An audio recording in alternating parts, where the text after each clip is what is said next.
Hello, everyone. Yes. Welcome back to another episode of the Essays, an Espresso podcast. Yes. Here with me, I'm joined by my host that keeps interrupting me, Acer. How are you? Yes. Yes? Yes. Yes? Yes. Boken, how are you? Hey, I'm not done. Boken. Oh? You're Oh? gonna have to wait. My English is not gonna be good in this episode, I've decided. So I'm gonna have to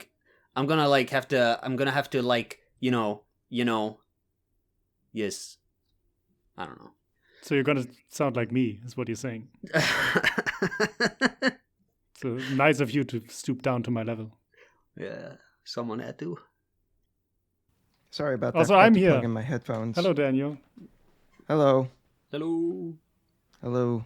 Hello. How are you, Boken? Okay. You're okay? Yeah. You're all right? I was trying. Having fun? I was trying to have a run yesterday after a week of resting because of knee pains, and Oh, okay. knee- I thought you meant like a different type of run. a different type of run. Like a raid Yeah, run like- or some crap like Yeah, that. like a raid. Yeah, like a raid run. No. Wow, Daniel. Hey, I do sports. Except not now because my knees still hurt. 50 Hey, I minutes do- into the run. And I now I do need to go to the sports. doctor, and I'm pissed. Yeah. But otherwise, I'm fine. You taking your omega 3s? No. I don't know what that is, but probably not. Oh, you should take Fish. those. It's okay. Omega-3 is something in fish oil, and it's really good for your body. What can I do when I don't eat fish?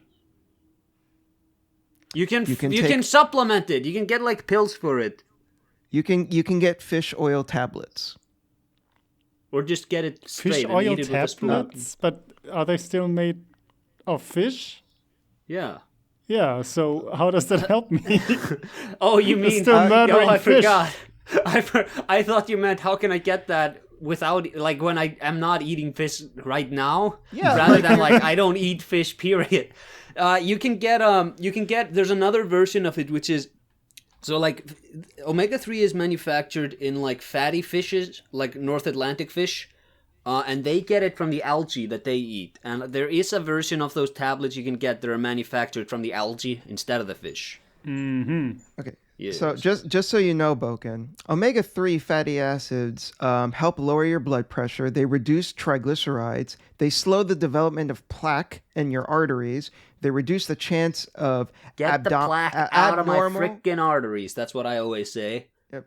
They reduce the chance of abnormal heart rhythm, reduce the likelihood of heart attack and stroke, and they lessen the chance of sudden cardiac death in people with heart disease. So these are like banger fucking nutritional value in omega-3s. But should you just take those if you don't have any of these problems? Can they cure my knee? You should take those. Yeah, they're good. I mean, they're not gonna- They're good for cartilage, man.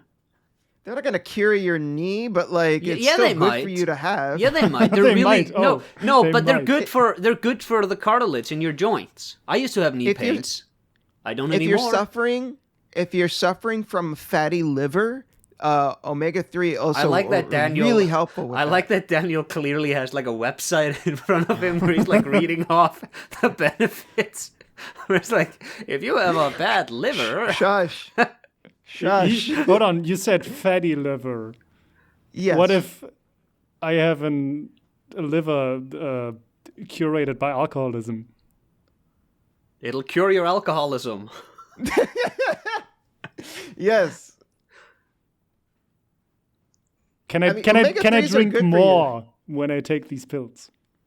Bogan, yes. No, you can't. You'll have to drink even less, so you'll save money on the booze. You'll get Fuck. drunker faster.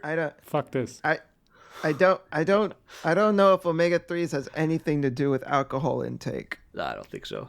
I don't think so. It's just Well, Whatever. generally good for like everything inflammation. Okay, send me the link. Hook me up, bitch. You live in I the mean- world. You can just search for this yourself. What the fuck? Go to your local like nutritional store or something. Local vitamin store? store or some shit. What, do you live in the Yeah. 90s? You don't have a local store in Germany? I don't go to retailers. What? They all Where suck. do you eat? Well, okay, those retailers, sure. But not to buy shit. Like, specific shit. Just okay. You Just can look it up find on this Amazon. in like you probably find this in like the milk section of any general store. Yeah. Seriously? Or just- Not the pills, come on. Yeah, they're you keep them in the fridge. You keep them cool. I It's amazing don't to me think that you I go to a very large local store and I don't think they have any It's huge incredible. supplement sections. It's incredible to me, Bogan, that you and I live in the same universe, ostensibly, but this like thing that exists and everyone knows about has somehow just flown past you completely. I heard about like omega-3 What is this omega-3 you speak of? I heard about it in ads. I just didn't pay attention, you know. Yeah. It's just Oh, one of stay- those things okay. that Stay gets thrown far around away. and sounds healthy. Stay far So- away so- from the omega-6s. Those are not as good for you because you get too many of them anyways. So, explain this to me though. I guess so. You have a problem with even fish oil, even though you're not literally consuming a fish. The fact that it's coming from a fish is an issue for you. Yeah, it's the same as eating like just the fat of a cow. I can't say that I'm totally consistent on that because, for example, I wear leather shoes. But generally, I try to avoid everything that animals died for. You know? Do you consider Okay. fish to be animals or to be like vegetables more? Fuck you. What the fuck does that mean? How is a fish a vegetable? I don't think like I don't know. They just It's so don't weird to seem me. have... Like people make these distinctions. Or well, chicken aren't really animals I care about. You know, I'm not gonna eat pork or ham. But like- chickens, who gives a fuck? Like they don't seem like smart animals anyway. Yeah, it sounded to me like you were that's going weird. like chickens aren't animals. I don't consider them. Like, what are you doing? They're clearly animals. Yeah, no, I was basically talking about another podcast where I heard that sort of argument, where they went like, oh well, you know, I've been around a pig recently and they are so smart and cute, so I'm not Pigs going are to eat pretty pig smart. anymore. But yeah, of course. Did you but ever then read it's Hannibal? like, well, chicken, whatever. I don't give a fuck. Did you ever read Hannibal? Mason No. Verger trained a pack of pigs to try to eat Hannibal Lecter. And Hannibal Lecter was like, nah, not getting eaten by pigs today, my friend. All right. Barney, why don't you help me? He said. I think Mads Mikkelsen is a much better Hannibal Lecter than Anthony Hopkins. That's another hot take. I mean, I think a lot of people would consider it a hot take, but I think I'm right there with you. Mads Mikkelsen is just such a fucking phenomenal actor. Nothing against Anthony Hopkins, but man, Mads fucking brings it. Yeah, he's also more faithful to the character in the books, I think. Where like you look at him and you're like, there's no moment in like Silence of the Lambs or whatever where you look at Hannibal Lecter and you're like, oh yeah, this guy could have functioned in society. But that's like the point of Hannibal Lecter is that no, he not only does he function in regular society, he flourishes, and that's what makes him so dangerous.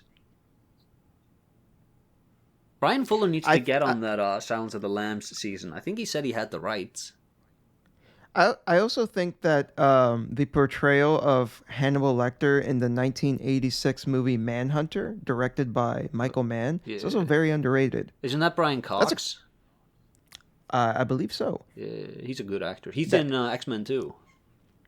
That's a great fucking movie. Like what Manhunter, fucking amazing movie. Who is he in X-Men 2?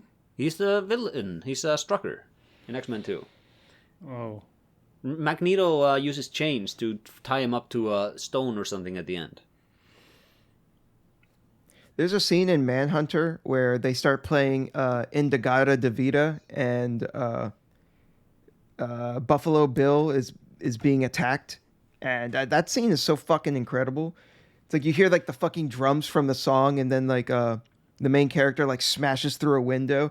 It's so fucking good. Wait, Buffalo Bill? I thought Manhunter adapted Rat Dragon. I was it. Yeah, it is Red Dragon. Yeah, so it's like Yeah. yeah. Yeah, you're right. It's You're the right. That Tooth was my Fairy bad. killer or whatever he was called. Right. He was No, yeah, good you're in like that was a bad movie, I think, but Ray Fiennes as the Red Dragon, I think that was phenomenal.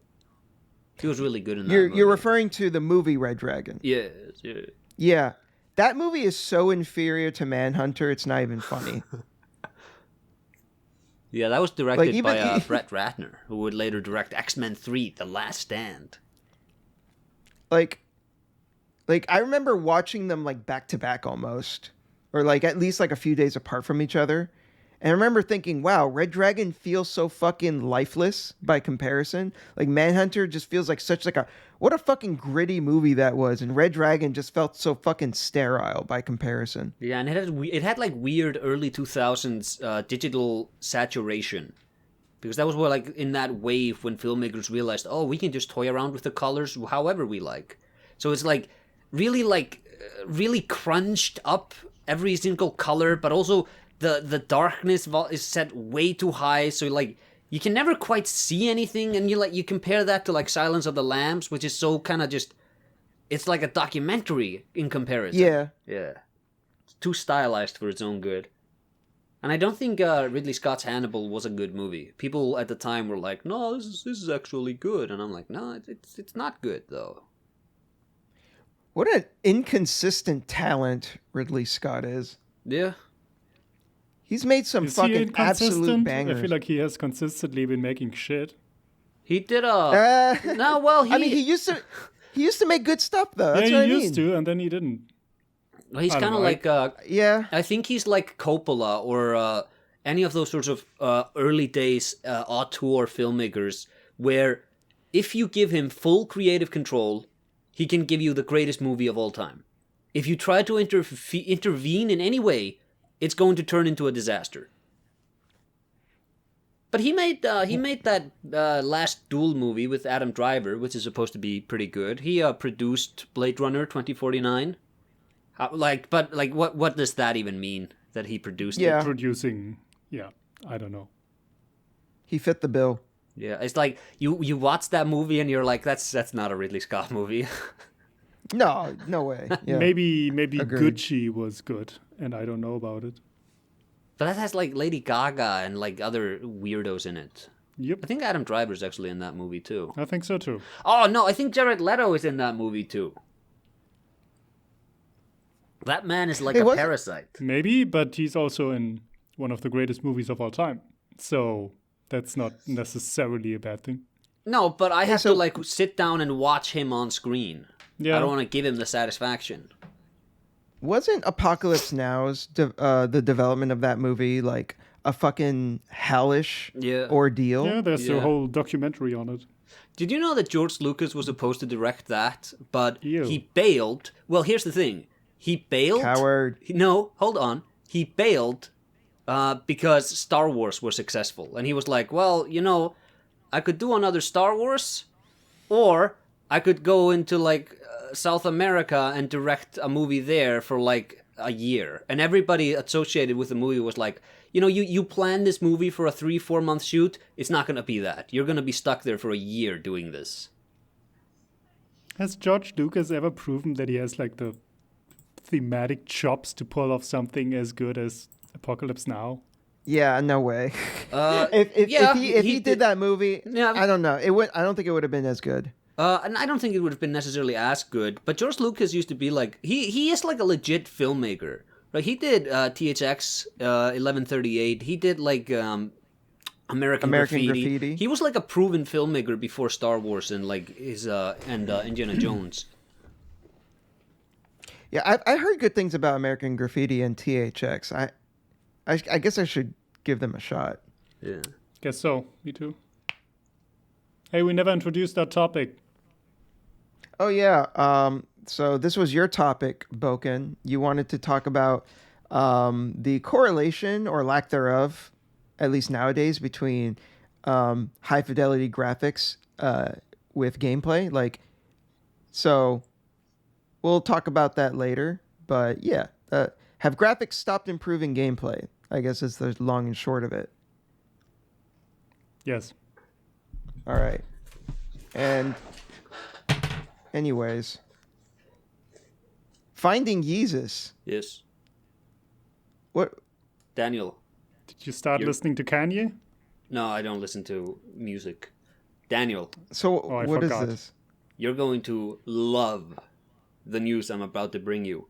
Do you remember, Oh God. like 30, 40 episodes ago, when I recommended to you, and you listened to a podcast called Finding Drago? Yes. Yeah, and then it did Yes. Finding Desperado? Yes, I did listen to you and listen to that podcast and really enjoyed it. Season 3 is out. Finding Yeezus. They're exploring. So this is like a weird Pokemon ripoff game about Kanye West that came out in like 2012, and it may or may not have a weird association with a cult of ascensionism. What? Wait, I follow the podcast and they haven't updated. No. This is these ones are on YouTube. Oh, Yeah, okay. it's I think it's Grouse House on YouTube. And you know, for Finding Desperado, that was sort of themed as like a Rocky Balboa movie. For Finding Desperado, that was themed like a Silence of the Lambs movie. Very topical that we were talking about that. This time around, I see it. Okay. This All time right. around, it's themed as The Matrix. And it's all about like how virtual reality can give you immortal life, and like it's all these weird esoteric What? beliefs of these like this weird cult that they've stumbled upon. I don't want to give too much away, but they're back. Are these the same people Yes. that did? Okay. Yes. And now it's a YouTube series. They have 3 episodes right now. Yes. And I think the 4th one is dropping tomorrow. Okay, I'm gonna put all of these on watch later. Yes, and they also did like there's extended material like in audio form, which you can probably find linked under those episodes. Okay. Yeah. Very interesting. What very is this interesting. exactly? Okay, so many years ago, Bogan, this is Finding Drago.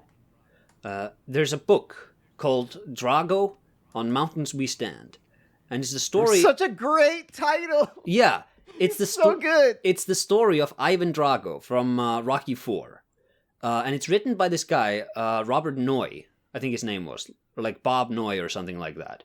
And this, if you read like the bibliography of Noy, you'll find that he's produced like all these masterpieces, and but he died like 20, 30 years ago, except a copy of Drago on Mountains We Stand was discovered that was signed by Noy himself, even though the book was printed no less than like 2 years ago. And that was like the impetus for discovering, wait a minute, what is this? Who is this Rob Noy, and what's with all these weird books? Who is this person in reality? Is this really Rob? Is this really that writer Noy? Or is there some deeper mystery going on here? And that was the same with like Finding Desperado, where they found a Guinness World Record, which was the record held by the youngest ever filmmaker. And they were like, who is this kid? Like this Lord Sidney Ling, youngest filmmaker of all time. Let's find out who that is. And it's this weird sort of detective, pop culture detective story that goes into the underbelly of like, it's not Havana, it's Ibiza. And they meet like the possible illegitimate daughter of Marilyn Monroe. And it's all like Yeah. real. Or like the people who are talking to them, they believe it's all real. And it's just this weird sort of esoteric pop culture detective story. And his walking speed is unbelievable. Yes, he has healing hands, and he saved the street dogs of Ibiza. Like, And he is like the reincarnation of Methuselah or some shit like that. yes. And what did they find for this new one? Oh, it's an old video game when Kanye, like in 2013 or whatever, when Kanye was like really big. There was this Pokemon-styled video game which came out called Kanye Quest 3030, and it's just a Pokemon game except you're like rapping with other rappers. But there's if you when you start the game, they ask you like, hey, what would you like to do today? And if you type in that you would like to ascend, you get taken to this weird page where the game asks you about like your personal information, like your phone number and your name and your email address, and then you get this message saying that like the cult of ascensionism will be in contact with you shortly. Oh no. Oh But yes. yeah, but nothing happens. Oh I've actually heard about this. oh yeah. It's yeah, because like a lot of people have tried to solve this, but nobody really has. Nobody has really come to the bottom of this yet. Right. And like I'm up to date on these episodes. I think they've come further than anybody else has. And it's like, who actually made this game? And what is the cult of ascensionism? It's just like a fun... I remember Yeah. I remember watching some videos about this a while back. So it's really interesting to see it brought back up by these guys, and I really hope they get to the bottom of it. Yes. We shall see. We'll see. We'll see. That's what I've been All right, doing. is it- I've also just been like... That's all you got? Well, I've been doing other stuff, but I don't want to talk to you about it. Been reading a bunch of like early 20th century horror stories again. Do you guys want to talk with me about early 20th century horror stories for like the 20th time? I don't think so. It's up to you. I don't mind. Nah, it's fine. It's mostly just rereading stuff. I was just a little offended. You hurt my feelings. Like, I don't want to talk about it with you. Yeah. It's like, damn, bro. Yeah. Tell me how you really feel. Yeah. Well, you thought this was like a friendly relationship. Am I wrong? You're okay. Bogan, don't come to the podcast tomorrow. Tolerable. Bogan, you were always kind to me. Don't come to the podcast tomorrow. Jesus. Yeah, it's funny. Because I've been listening to some true crime podcasts, and whenever I hear something like that, I wouldn't say I get triggered necessarily, but I'm always like hearing something like that always gets me like, a little on edge. I'm like,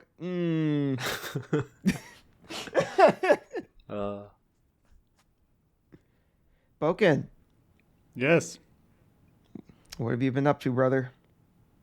I swear to God, if this is another Final Fantasy 14 discussion coming my way, I'm going to become the Joker. At our topic list. Hey, I don't have that open. Well, that's your fault, isn't it? I mean, come on, Acer. It's not like we talk about it every episode. It is exactly like that. What are you talking about? No, it's not. You talk about it like not. every episode. No, That's not not at all. true. Dog. That's not Not true. even close to true. No.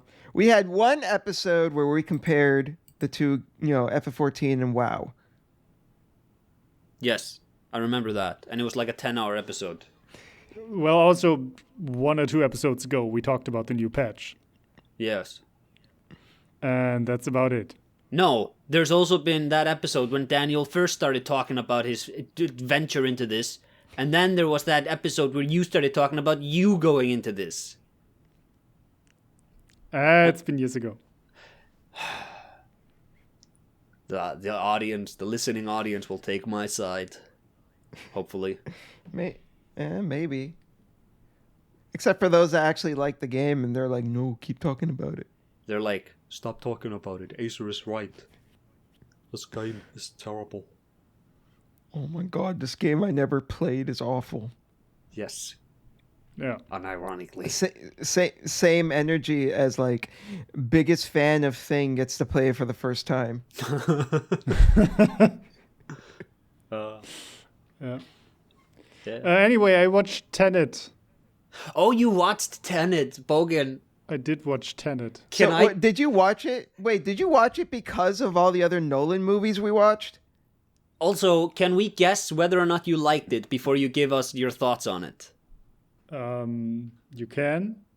Okay, I think you don't like it. I think you thought it was mid. I think Daniel is correct. Ah. Haha! Dang. And I did not specifically watch it because of our previous episodes. I just had a movie night, and we realized we both hadn't seen Tenet. So I was kind of waiting to watch that anyway, and I watched Inception before it. So I watched I Tenet. just got around to it. I watched Tenet in the cinema during lockdown, and it was like, you have to take some very special care. Everybody's gotta like be one seat apart from everybody. But when I went into the cinema and I found my seat, I was like, no, everyone's just sitting next to each other. Nobody's following these seat rules, and I'm like, interesting. You just noped out? No, I watched it. Okay. So was that like? So that was when the pandemic was like in full swing. Oh, that was like, I think that was during like, I think it came out in like March 2020. Like at the same time the first lockdowns happened.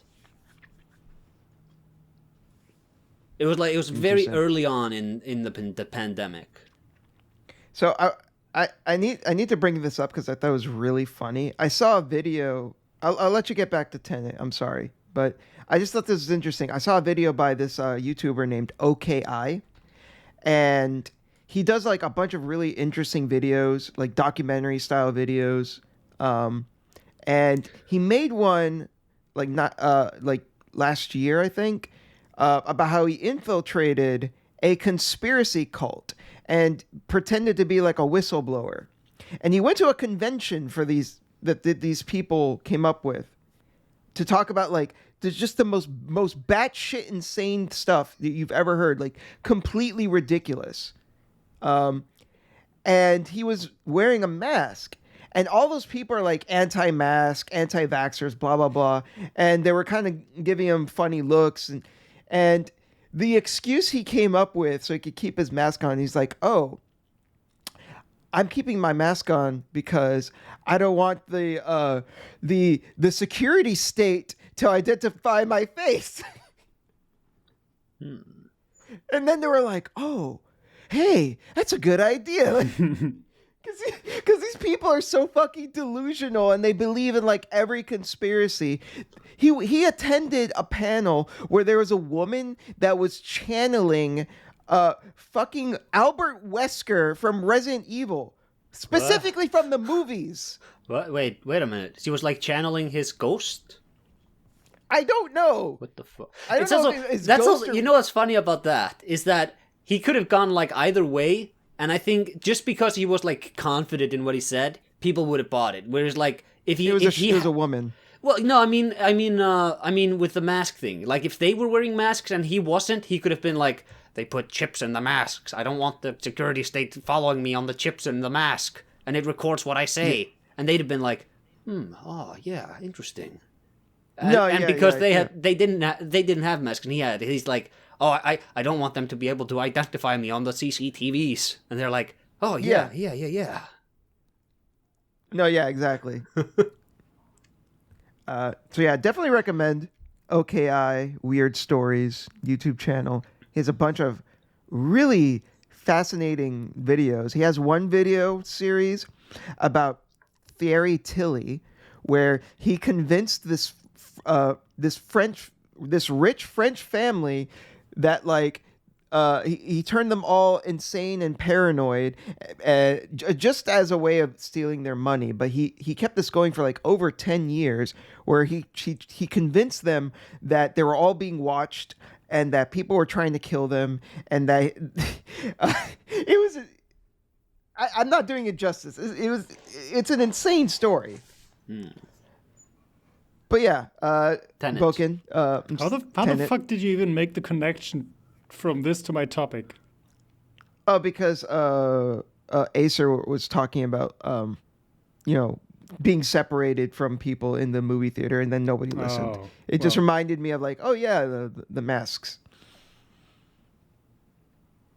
I really rebelled 2 nights ago when I drove home on the train and I didn't wear my mask. I was like, damn, fuck the system. They still have masks in Germany? Yeah, in Germany it's still only on trains though, and I assume planes maybe. But yeah, on fucking trains you still have to wear them. And I was like, enough! Fucking nanny state. You can't do anything to me. What if they'd have stopped and thrown you off and been like, you can never write again, you maskless heathen? Yes. Would have taken a while to get back home. You'd been like, but how will I watch my shows while I'm going to work? That would actually be a problem. Yeah. Anyway, Tenet. I don't know. What a weird fucking movie. I have what is it? I don't know. What is it even about? You haven't seen it? No. What the heck? So the plot is basically incomprehensible on the first watch, I'm pretty sure. I got it after my first watch. But it's at the same time not impossible to follow. I think it's just convoluted, but still fairly transparent, which is, in my eyes, not a good thing. Mm-hmm. What it's about is... oh, God. Do you want me to do it, or do you want to... Let me try. So...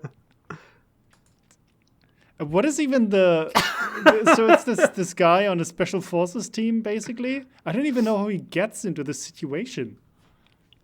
But there's this... What was this fucking movie about? Oh my God. It's like so inconsistent in a way. I love how Acer offered and you were like, no, let me do it. And you're like, fuck. I didn't think I would struggle this hard. Okay, so Christopher Nolan makes two kinds of movies. One, he makes a movie where he explores a character he thinks is interesting. These are your Dark Knights. These are your upcoming Oppenheimer movies. And then he makes another kind of movie, which is like, I want to explore the framing device of cinema itself. This is The Prestige. This is Memento. This is Inception. And this is Tenet. This is like, I want to toy around with the box in which the movie happens. And for Tenet, he basically made a movie that plays from beginning to end and from the end to the beginning at the same time. So time happens in both directions. And I like how you completely just avoided talking about the actual plot. No. Well, we need to talk about this first, okay? So time happens in both directions. So people also just change the polarity. So they appear to be going backwards the way you look at them, and you appear to be going backwards the way they look at you. And it happens by like changing the polarity of inertia or whatever they have. So the story is that a Russian oligarch played by Kenneth Branagh, he's a really good actor. He's good. He is destined to try to destroy the world. And he has this technology, these sorts of nukes or whatever it is, where he's just I'm gonna destroy the entire world. I think it's because he has like pancreatic cancer or something like that, and he doesn't want the world to live after him or something like that. And you have these agents who have this access to this technology that allows them to reverse their polarity and start changing the direction of the momentum they walk in, so they can go forwards in time or backwards in time.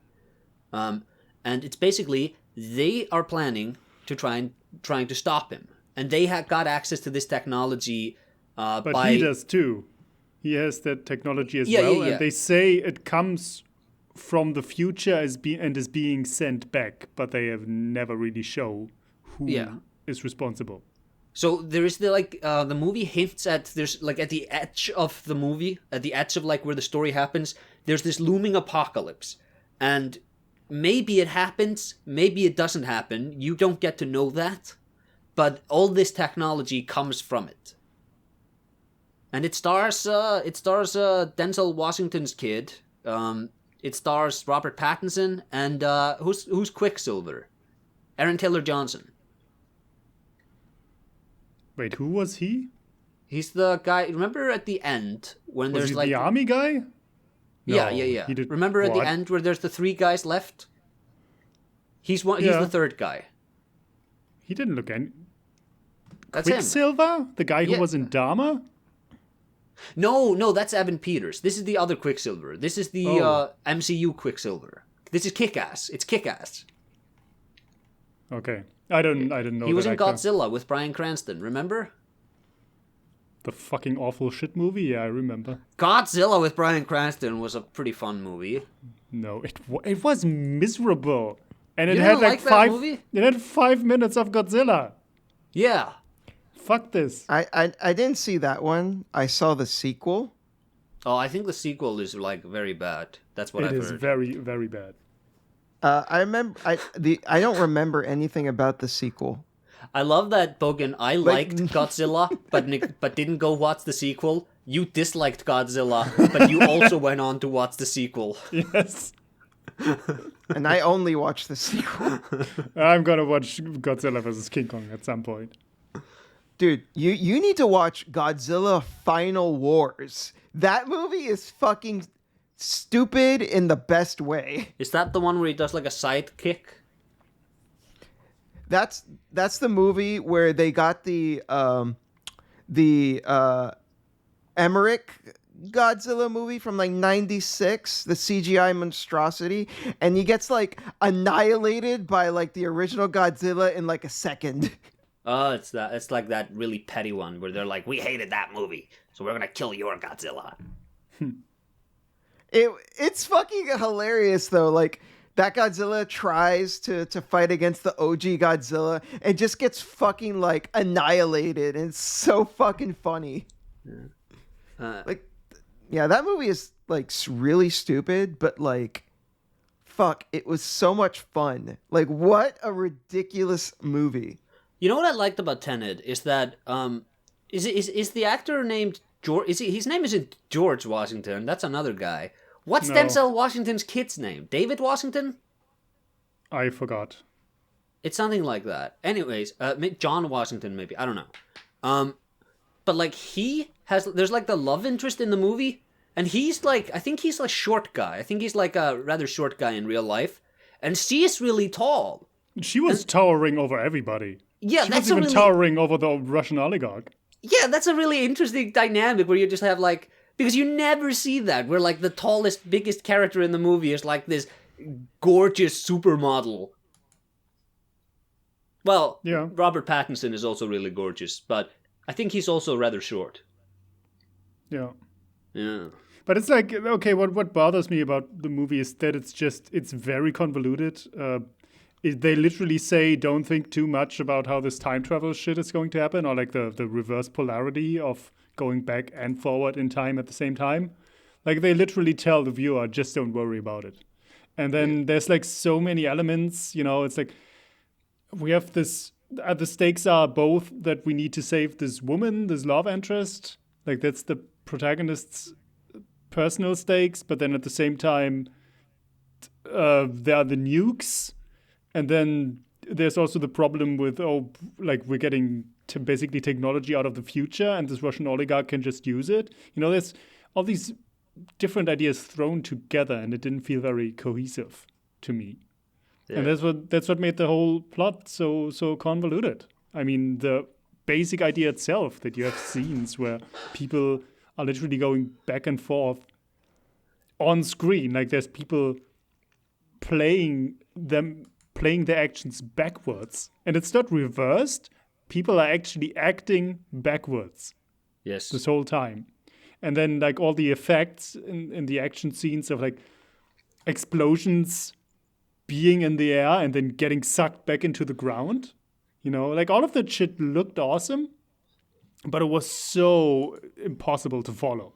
I can kind of follow because they keep yelling like, oh, we need to get this to end this or to stop this. But I can follow a scene. I cannot follow the plot. And that just made it, I mean, the action was very good, but the trying to follow the plot was just annoying, just like an Inception. And I think just Christopher Nolan has a habit to just fucking, I don't know if he writes his own movies, but he works with scripts that are just needlessly convoluted. And I don't think it is smart to just make an extremely convoluted story. I think part of being a good, smart writer is also just toning yourself down and scaling yourself back. See, I completely disagree. I think it's so valuable to get movies like this. Because I'm not saying it's not valuable. I've said this multiple times now. I think it's important that Christopher Nolan still makes movies. Yeah. Even with like Inception, I think that kind of opened the door on like so we live in a really media savvy environment. Like media literacy has never been as good ever in human history as it is right now. Where like Rick and Morty will do an episode, and I love my example is Rick and Morty when I talk about media literacy. But like they'll do an episode that's like, oh, this episode is about like this villain who's a story master, and they keep being thrown into like these alternate realities, playing different characters and having to confront conventions of narratives and stuff. And people, you just watch it for 20 minutes, and you never get lost. And I think that's so interesting about movies like Inception and like with Tenet, where you just watch it and you're like, if you would have shown somebody this 50 years ago, they'd have gotten a tumor. Just a brain tumor, and they'd have died. They could not have, like, this would have been incomprehensible to somebody 60 years ago. 20 years ago, this would have been like a cult movie. Like, and even then, 20 years ago, this might have been too much for 20 years ago. But do you honestly think that 70%, like, how many percent of people who watch Tenet can actually recount to you what happens in it? Yeah, I think a substantially higher percentage than would have been able to like 20 years ago. Oh, yeah, okay, of course. I don't know. You're the first person I've talked to about Tenet, who wasn't able to follow it. Though I've only talked to like 5 people about Tenet ever. So it wasn't impossible to follow. I just, with a really good movie, I could tell you the entire synopsis and from A to B to C to D, what happens and why. Yeah, this is like an A to B to C to B to C to D to C to B to A to B again. Yeah. It's like it keeps, because it keeps going back and forwards. And I think if you really want to make a movie like this, I think there are way better stories to tell that are like where all the all the people in it, you know, all the characters involved, what they do, why they do it. All of that shit can be scaled back so you actually focus on the main idea of back and forth in time. I think the problem, like my issue with Tenet is that Kenneth Branagh is playing like a really interesting character. Everyone else is incredibly boring. In like the worst way. In like that sort of, these characters, like you couldn't define these characters. Like there's nothing, you describe this character without telling me what they do or what they look like. You couldn't. Like, the wife, you can kind of, the wife has a lot of personality, but I found her to be really selfish and dumb. Sure, it's also like the main character, he's literally titled protagonist. They don't give him a name. And he's just like, because like... I'm the protagonist. People always complain that Christopher Nolan's like characters are very sterile. And I think that's not true. Like he directed, like Heath Ledger, he directed Gary Oldman in The Dark Knight. He can do really interesting characters and really good sort of just like meaty things for the actors to do. But he does seem to be more interested in just like, no, I want to play. I'm like he's like an editor movie maker. Where he seems to think, like, it seems like he is most interested in how a movie is assembled, more so than the component pieces. If that makes sense.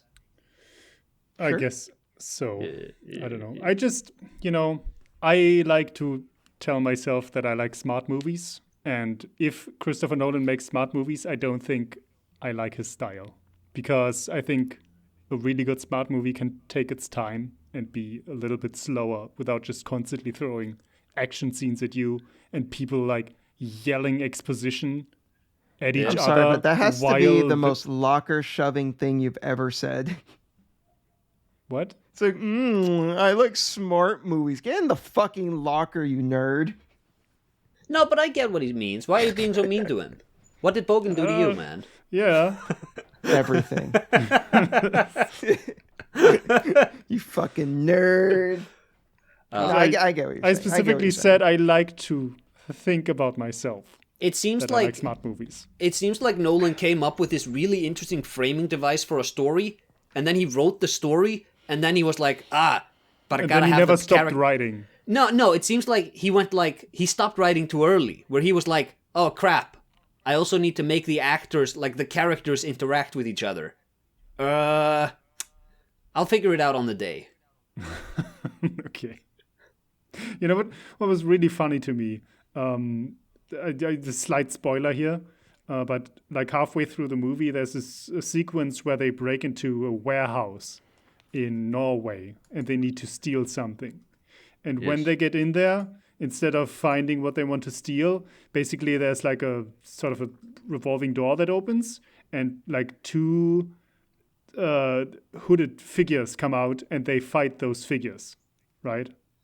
And it's like this whole scene where time is also like going backwards and forwards with these weird effects where there's already bullet holes in the wall. And as they're fighting, like the bullets get sucked back into the pistol.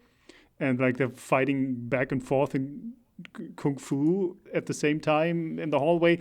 It's really weird. It's hard to describe. But yeah, this whole scene, just action fight scene whatsoever.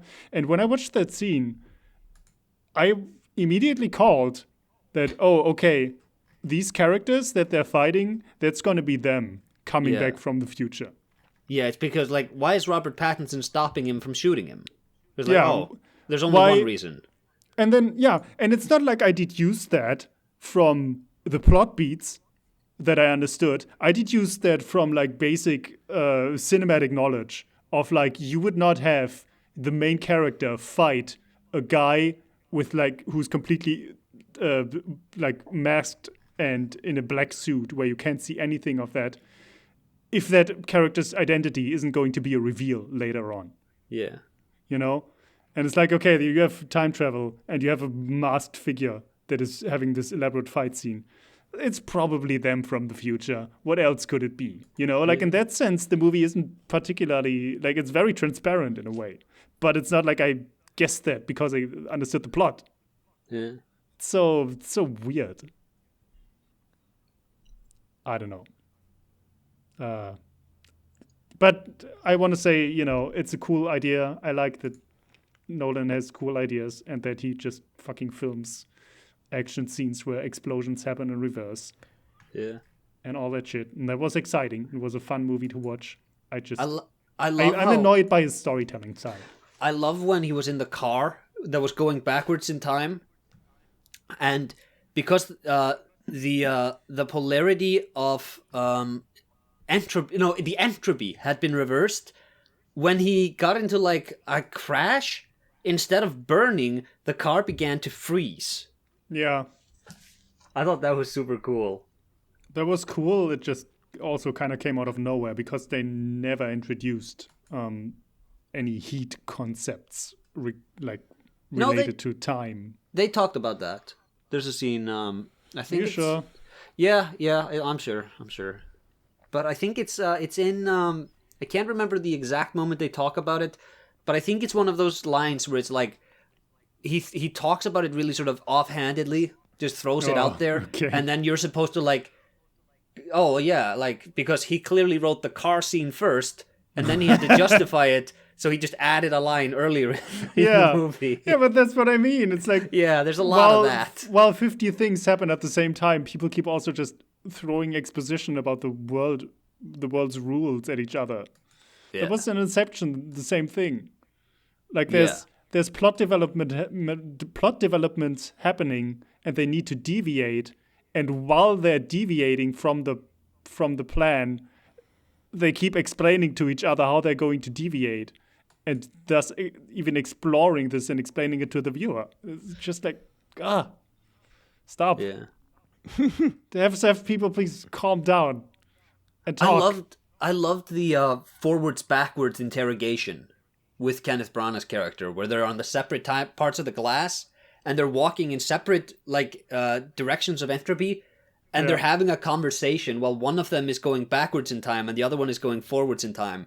And the backwards in time, like Kenneth Branagh, he concludes the conversation first, because when our characters start talking to him, that's when he's already gotten everything he needs out of them.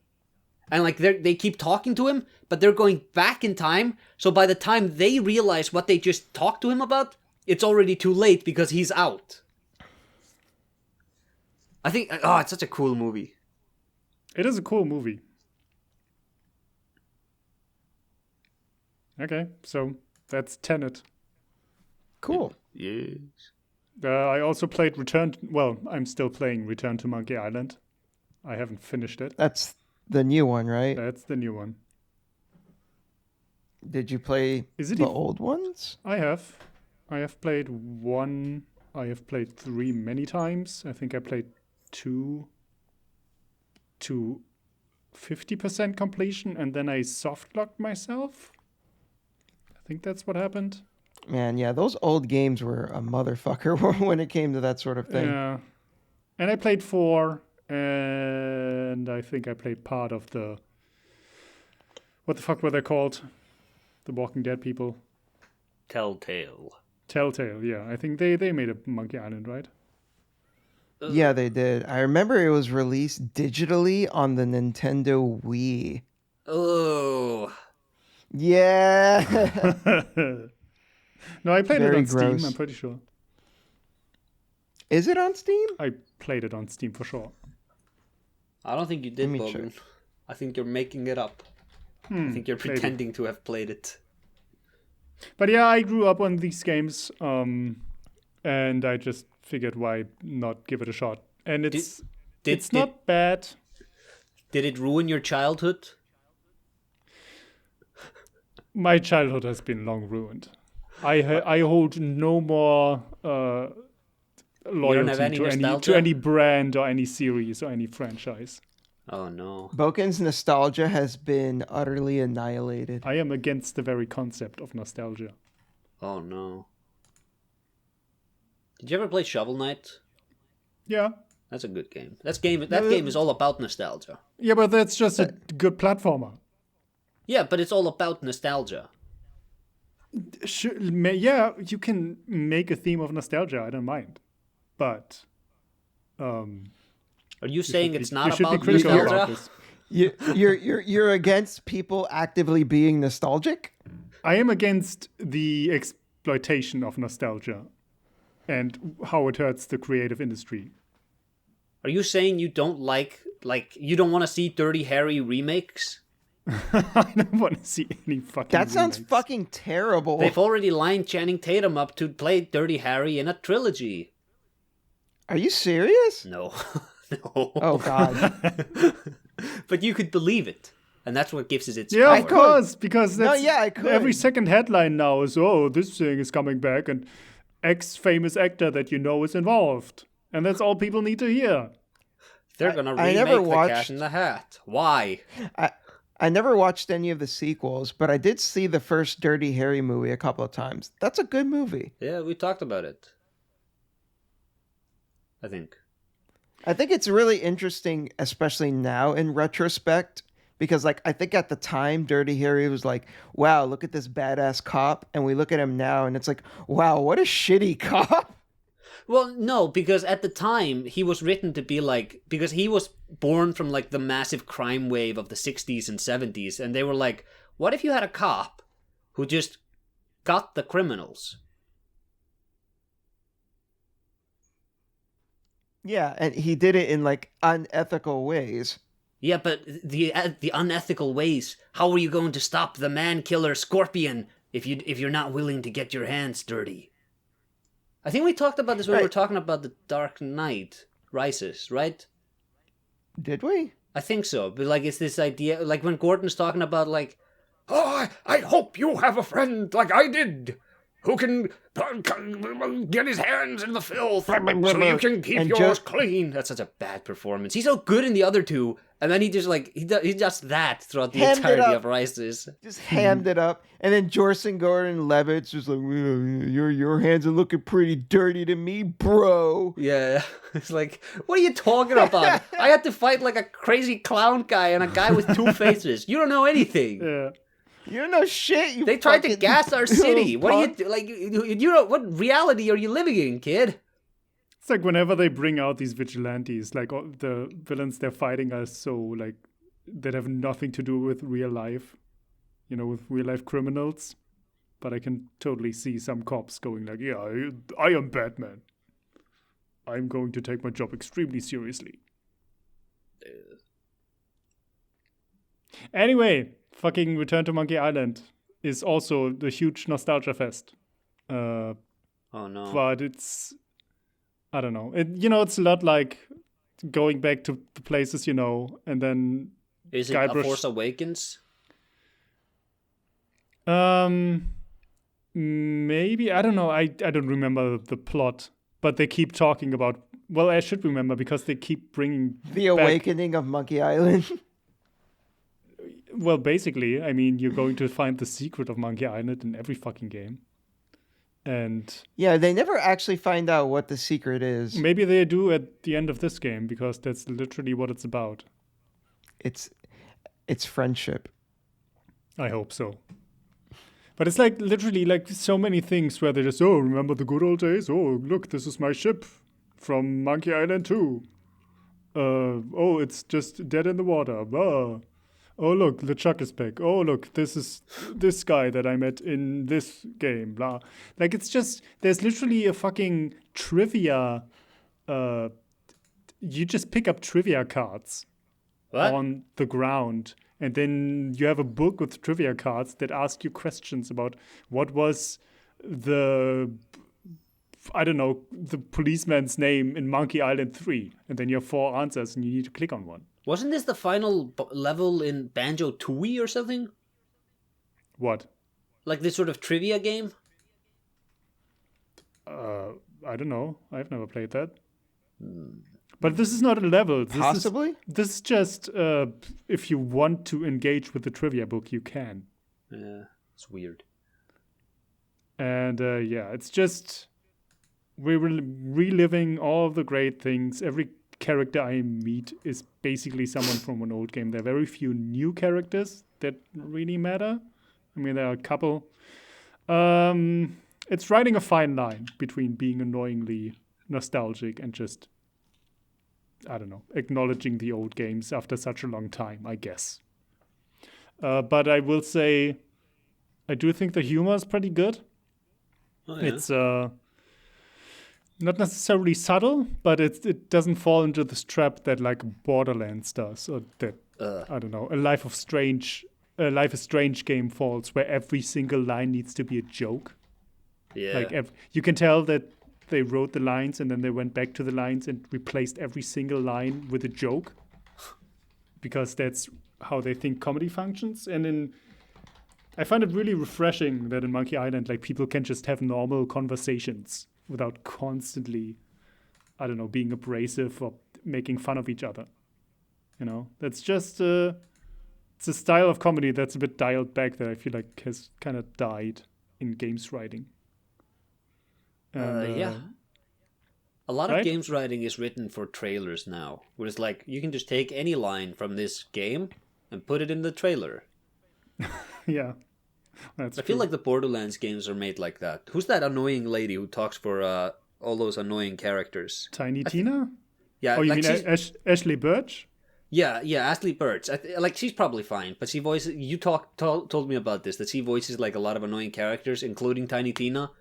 And it's like, every time there's like an E3 or like a Game Fest reveal show, every time I hear Tiny Tina start speaking, I'm like, oh my god, no. I'm in for like 3 minutes of unfunny Borderlands jokes. Yeah. I mean, that's not her fault. I like those games. That's the tragic thing, is like, if these games just knew how to shut up, I'd really enjoy them. But it's like, that every line will be a joke, so you're just sitting there waiting for the joke to happen, and it's not exciting. And it's not like you're just listening to a conversation and then something funny happens. It's forced funny. Yeah. Borderlands' humor is fucking terrible. Yeah. And it's really weird, because they had a handsome Jack as the villain of the second game, and it's like, oh, he's a character that actually works in this universe, and like with the way you tell narrative, because he's silly, but he's not too silly. And like, he's funny, but he's not always making a joke. It's just like the things that he did that were like funny and amusing always came about just from the actions that he was doing, and then they killed him, and they've had like these shit villains in every other game, and they keep going back to the roster of like, oh my god, it's freaking Lilith, it's the big booba lady, Maxie, I think her name is, and I'm like, these characters suck. All of these characters suck. Just do a new thing. Kind of a weird thing for you to bring up, Ashley Birch, is that Borderlands 2 was written by her brother. Oh, Anthony Birch. Oh, that guy. Yes. I think he only wrote the second one, though, because I think he left Gearbox shortly after. Yeah, I think Borderlands 2 is like the high watermark of the like. It's not like a masterpiece of writing or anything, but I think if you go back to Borderlands 2 and compare it to like Borderlands the pre-sequel or Borderlands 3, it's like noticeably better written. Okay, so he wrote Borderlands 2. He wrote the pre-sequel. He wrote the Telltale. He wrote the Telltale games. All right, then he's not the one who made Borderlands 2. Like good. Livable. Well, not good. Like it's not well written. It's just better written. Right. It has good aspects. You mean how is Tales from the Borderlands, the Telltale games? Never played it. Because apparently he did that too. What else he do? A bunch of shit I've never heard of. Anthony Birch got one of my favorite Twitter beatdowns of all time, which is by Ryan Davis. Well, like Anthony Birch is what happened? It's you guys remember Ryan Davis? He used to like founder of Giant Bomb, but then he died in 2015 or something, I think. No, I don't remember. Whatever. But yeah, like I think Borderlands 2 was out at the time, and Anthony Birch was mad that it didn't get that it didn't get nominated for a BAFTA, right? That's the award. And then he wrote on Twitter, like, about some other game. He wrote, a game where a character looks at bloodied hands and says, "What have I become?" Literally nominated for a BAFTA. Like, that was his complaint. And then Ryan Davis tweets as a response, "Game figuratively written by Reddit, literally not nominated for a BAFTA." And he was referring to Borderlands 2. I mean, Borderlands 2 had amazing lines such as, "We'll call him Boner Fart." Yeah. Yeah. Great. That's really BAFTA material right there. Yeah. It's also like 2012 when Borderlands 2 came out. Like the year before, we had Skyrim, we had Arkham City, we had Dark Souls, we had Uncharted 3, I think. There was all these like these big interesting games, and then 2012 happened, and it was like, what else we got? What else we got? Far Cry 3, Borderlands 2. I think Back Up to the Line may have been like probably the best written game, like the best written AAA of that year. But it was like, I remember probably 2011 being great and 2012 being like, there was this atmosphere of, we're gonna pretend that these games are worthy of being nominated in the same categories as these masterpieces that all came out last year. Yeah, incredible. And I think like you look at Far Cry, you look at Borderlands. These are like franchises that really blew up because the industry really wanted something big. So they got a lot of attention because the last year's games, they deserved a lot of attention, so they got it. But we needed to keep the lights on, so we need games that get a lot of attention, and we'll just give that attention to these games that don't deserve it. And then 2013, I guess, was The Last of Us? Yeah, and GTA 5 and Bioshock Infinite. And that was the year of, we're really waiting for a masterpiece. Because Bioshock Infinite came out, and at launch, everyone was like, yes, we have a masterpiece. And then 2 weeks later, everyone was like, no, wait a minute. This game is very compromised in many obvious ways. Like, clearly something happened during development. Yep. Then Grand Theft Auto 5 came, and everyone was like, oh, yes, we got a masterpiece. And then, like, 2 weeks later, everyone was like, oh, wait a minute, Trevor isn't the best character of all time, he's just really annoying, and this game is poorly written. And then The Last of Us came out, and everyone was like, yes, we got a masterpiece. And 2 weeks later, everyone was like, just looking out the window, being like, no? Okay? We get to call it a masterpiece still? Okay. News just in. Last of Us didn't fall completely apart after 2 weeks. Yeah. Also, like, The Last of Us, I think Bioshock Infinite and The Last of Us were both sort of on the premiere of, we're going to have prominent women in our game, and it's not going to be, like, sexy, and it's not going to be a joke. And whereas Elizabeth was, like, she was not so well written in the Bioshock Infinite we got, Ellie was very different. So, like, that component of The Last of Us holds up really well compared to, like, Bioshock Infinite, where if you look at the marketing for that game, it's like, well, you know, Elizabeth is really this interesting, deep character. And then you play it, and she's just not. She's just, like, a really sort of boring character. She throws you ammo every now and then. Yeah, she doesn't do anything. Yeah, and it's like, I feel so bad. I want to know what Bioshock Infinite was. Because the trailers for Bioshock Infinite are amazing. And that's such an interesting game. And that's just not the game we got. Well, I don't know. Yeah. Well, we'll never know, I guess. You never know if you don't show.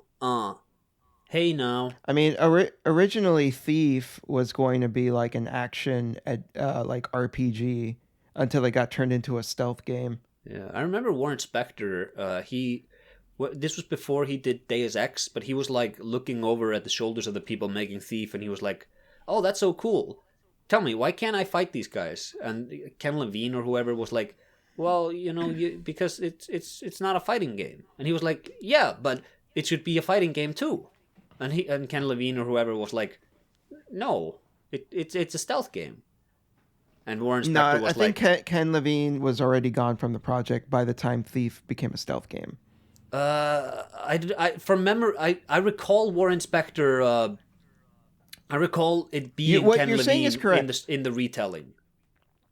What you're saying is correct. Warren Spector did do this, but I don't think it was with Ken Levine, because Ken Levine was there like when he first initially came up with the idea of the game, and it was going to be like an action adventure, like RPG type of thing, until it became a stealth game. And around that time is when Ken Levine left.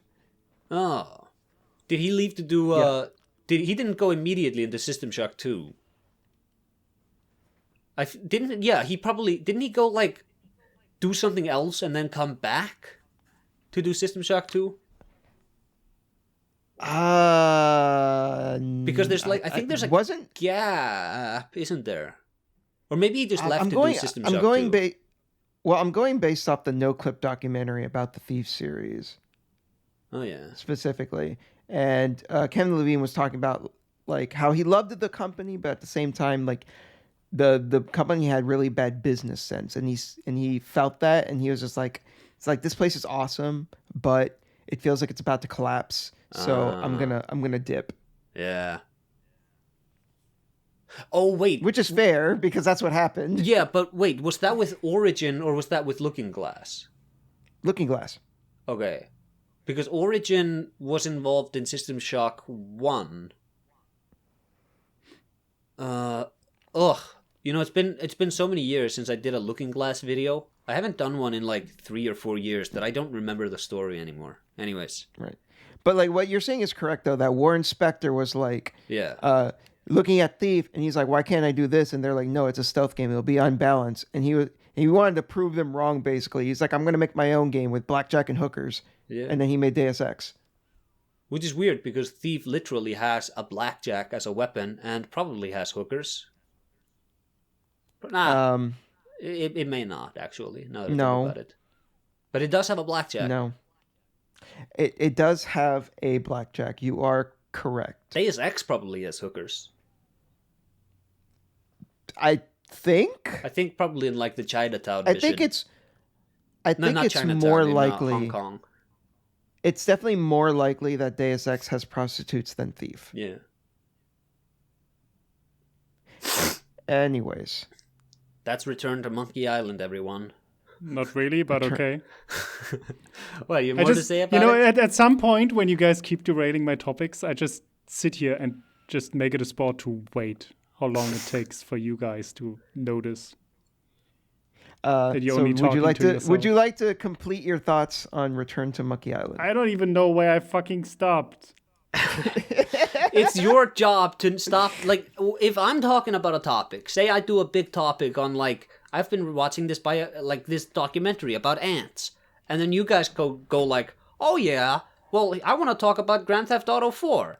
No, that's only you two guys. You keep derailing shit. Yeah, but if I usually bring it back. If either one of you you tried, I'd give you like a minute, but then I'd stop you. Like I'd keep it on track. It's your job that we don't do this. It's not true, because you don't even have to do that, because I don't derail.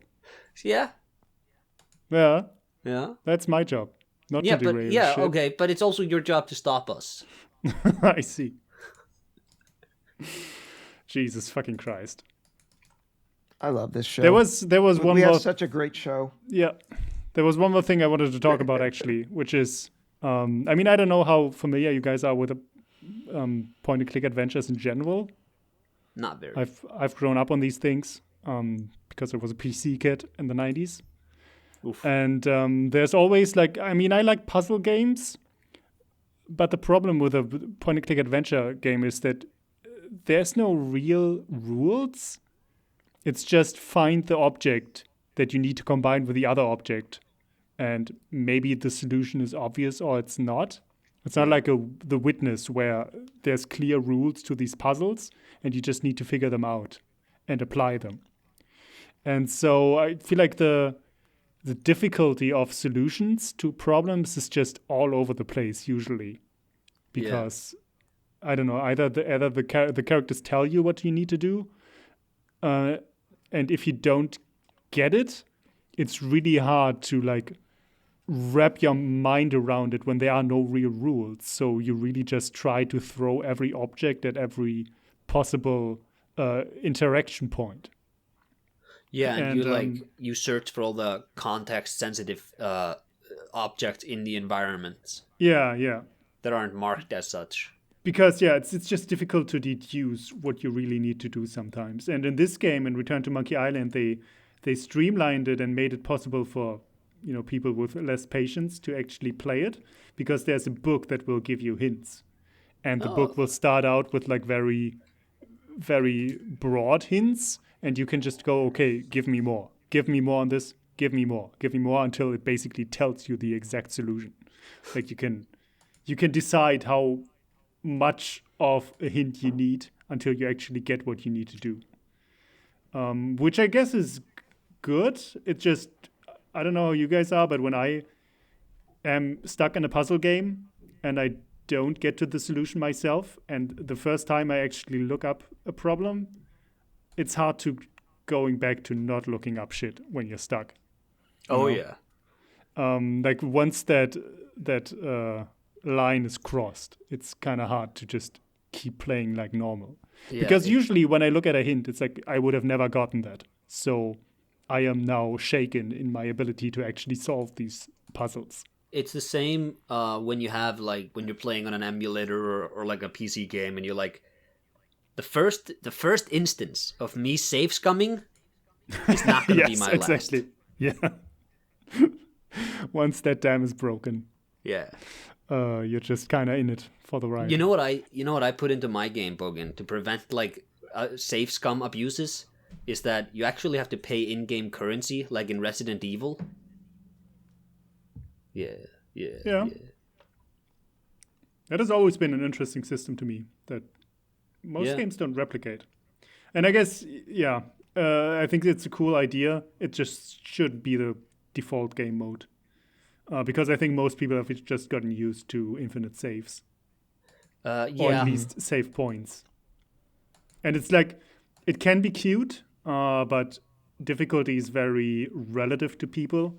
And when you're really challenged by something and then you have to also deal with a shitty save system, it just becomes frustrating.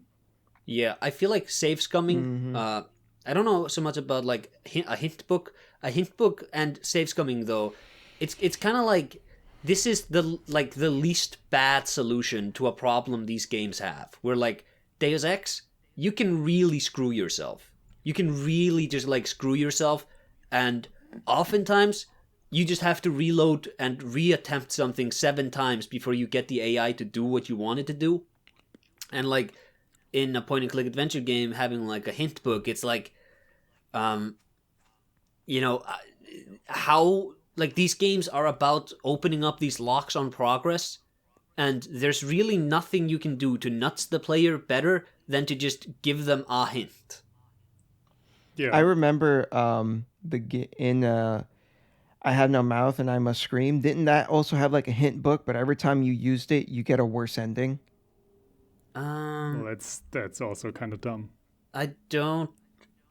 It's been so many years since I played that game. I don't remember that, though. Yeah, I'm pretty sure there's like a little like blue book or something, and that every time you use it, because each character's portrait, the color of the portrait, determines like how they're feeling or something. Oh, that's and, like, right. Right, and every time you use that hint book, it makes them feel worse, which affects your ending. Yeah. Yeah. For some reason, getting hints makes you feel worse, I guess. Yeah, and also like actions you perform in the world. So like if you Yes. decide to torture this person, you'll feel bad. But if you decide to let them go, you'll feel good.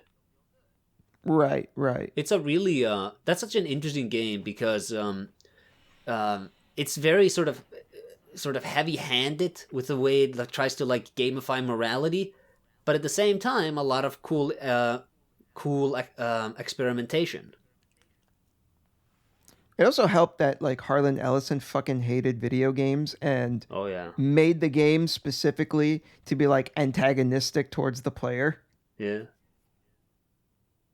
And What a did fucking good, interesting guy. He did a good job voicing Am in that. Like that's a that's a good performance as like an angry robot. Yeah, he also voiced the short story, the original short story, and he also provided the voice of Am in the radio drama as well. And now he's dead. He is. He also wrote an episode of Star Trek. I think it's called "The City on the Edge of Tomorrow" or something like that. And that was like considered like one of the best Star Trek episodes, but it was like heavily altered from his original version, and he got like super pissy about it. And in like a writers' conference, he basically called out the Star Trek crew for changing his script, and that like everyone at the Star Trek table, like when Harlan Ellison was like calling him out, they felt all the eyes on them, and they're like, "What the fuck, dude? Like your script was not filmable, you fucking asshole." What episode? Let me look it up. I think it's City on the Edge of Tomorrow. Yeah, I think that's it.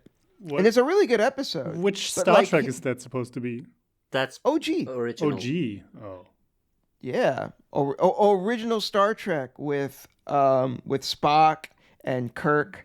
Yes, I know what OG Star Trek is.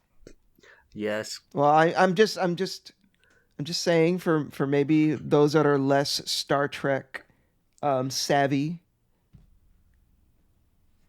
I love yeah. Bogan, that your favorite show, Star Trek Picard or whatever, said Picard the way you say it, and you were like, "Look, Picard. this terrible show agrees with my bad take about how They to don't say even his name." agree. Like most people just pronounce it the wrong way, but there's one character that gets it right. I bet that's just the actor or it was an actress, I think, who is like, "What the fuck are these dumb Americans doing? Let me do it right."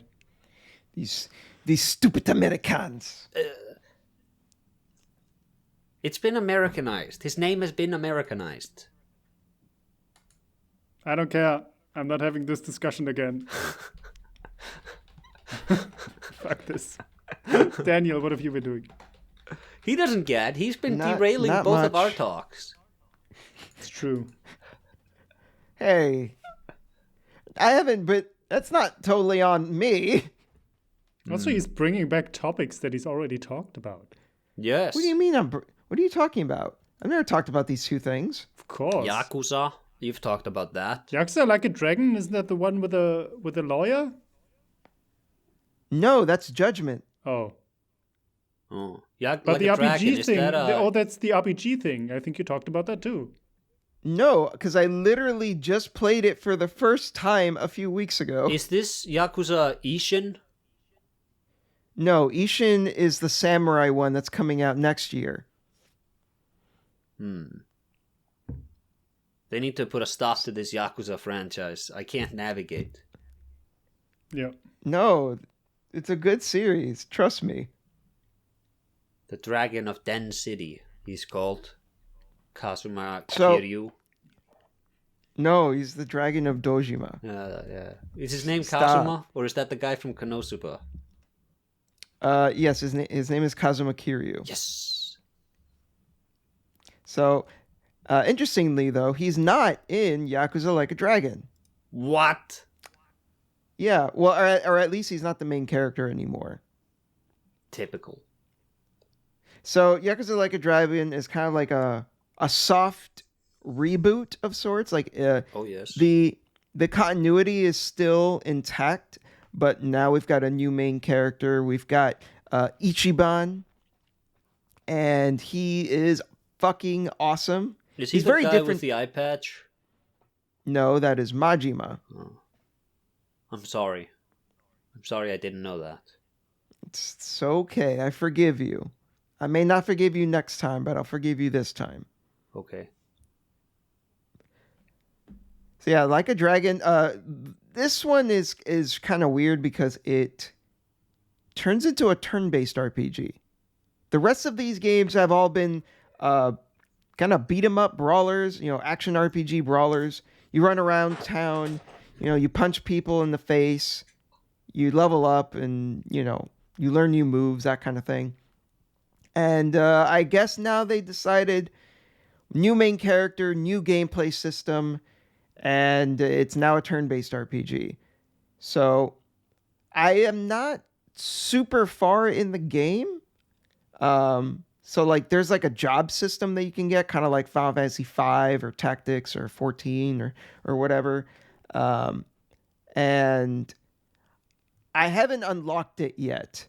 So like my characters have their own classes or jobs or whatever. And apparently at some point, the game gives you access to the rest of the jobs. And I think if you unlock one, it unlocks it for the rest of the party. But I haven't gotten to that point yet. So right now, combat does feel a bit dry. But one thing I do like about the combat, though, is that because it's a contemporary setting and it's not medieval, they'll take like very normal, mundane things and they'll like turn it into a spell of sorts. So like one of your party members is a hobo, and he'll take out like some alcohol and he'll spit out fire with it, and that's like a fire spell. And what it's also kind of interesting is like if you have like a bunch of enemies that are just like clustered together, when he uses that attack, he can flame up all three of them at the same time, or how many there are. So it's like it's very much proximity based. But yeah, cool game so far. The story is really interesting.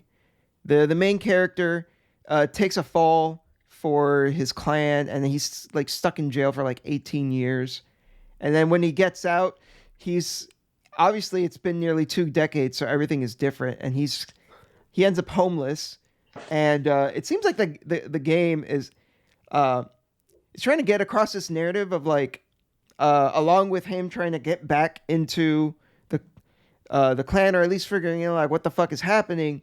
The game also has this narrative of like, hey, poor people are being like ostracized by society in completely unfair ways, and the way that they live isn't really their fault, and the apathy of society is like killing these people, and it sucks. And it's like, whoa, this is like fucking based.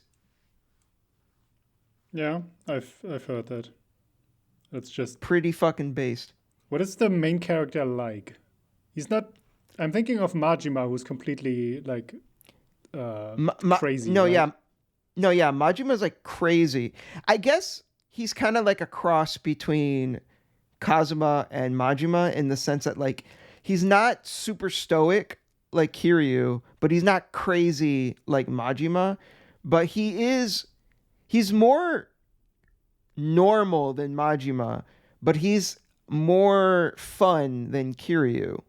So he's also kind of dumb. Like he's not a complete fucking like idiot, but he's kind of like a golden retriever. Like if Kiryu's like a German shepherd, he's kind of like a golden retriever. He's a good dog. You want to pet him. But like, you know, he's like fiercely loyal. And he's a good guy. But he's just a little dumb and he doesn't totally get everything. But is he And he also looking, loves is he looking for revenge against his clan? Right now in the story, it's not really revenge so much as he's like he doesn't understand what happened because like he thought his clan was going to just bring him back and it was just going to be like how it was, but a lot has happened in 18 years and he doesn't understand like why the clan is I don't want to really spoil it. I mean, I guess this is still kind of early game stuff, so I don't know but basically things are different now. And when he tries to reconnect with the people from his clan, he does not get a warm reception. And he's like confused as to why. So that's kind of where we're at right now. He's just trying to figure out like what the fuck happened. Okay. But yeah, good game so far. Are they planning on any other game with turn-based combat? I don't really follow this. So I know that they're working on Yakuza 8 because technically Yakuza Like a Dragon is Yakuza 7, but I guess because it was so different, the localizers over here thought we can't call it 7 because that I guess people will have the wrong expectation. So, but whatever. They are releasing the next game. They're making it. They haven't confirmed if that's turn-based or not, though. So I don't know.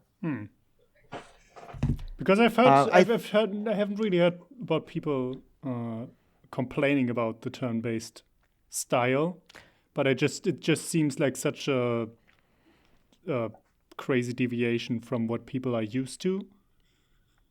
And so I think what their original plan was, and this kind of fell apart, was that I think that they were going to make the Yakuza games from now on turn-based, and that they were going to have Judgment, which is like a spin-off, and that was going to be the action RPG.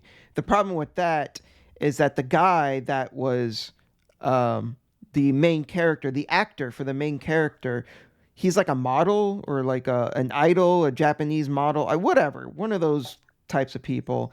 And apparently the people that managed that guy did not like the shit that Sega was doing, such as trying to sell the games on PC. What? Disgusting. Yes. They did not like, for some reason, these are like, I guess because these idol companies are run by like turbo dinosaurs. These are like run by like people that are fucking just scared by technology and the internet or something, because they do not like the idea that their talent is on the internet, because they're like, but if they're on the internet, people will do things to them and tarnish their image, and it's so like it's the same with Nintendo, where Nintendo still has executives that are like, the internet is a fad.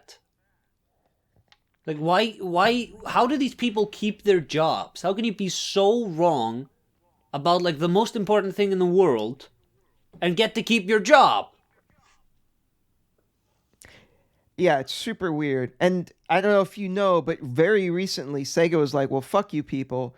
They went ahead and released Judgment and Lost Judgment, the sequel, on Steam. So whatever holdup there was, because that was the biggest holdup for the longest time. Why those games were not on PC was specifically because of that.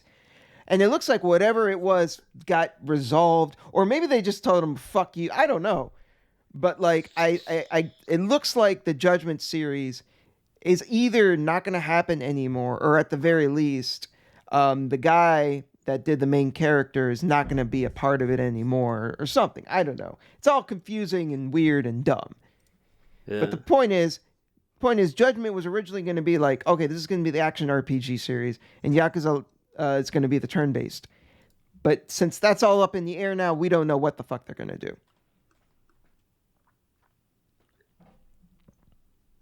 Yeah. But yeah.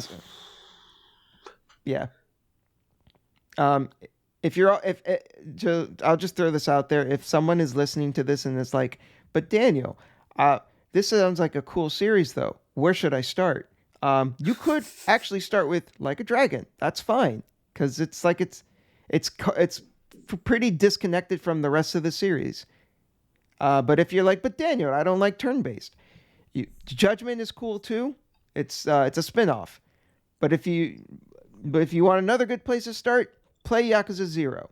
There you go. You've got 3 good places to start.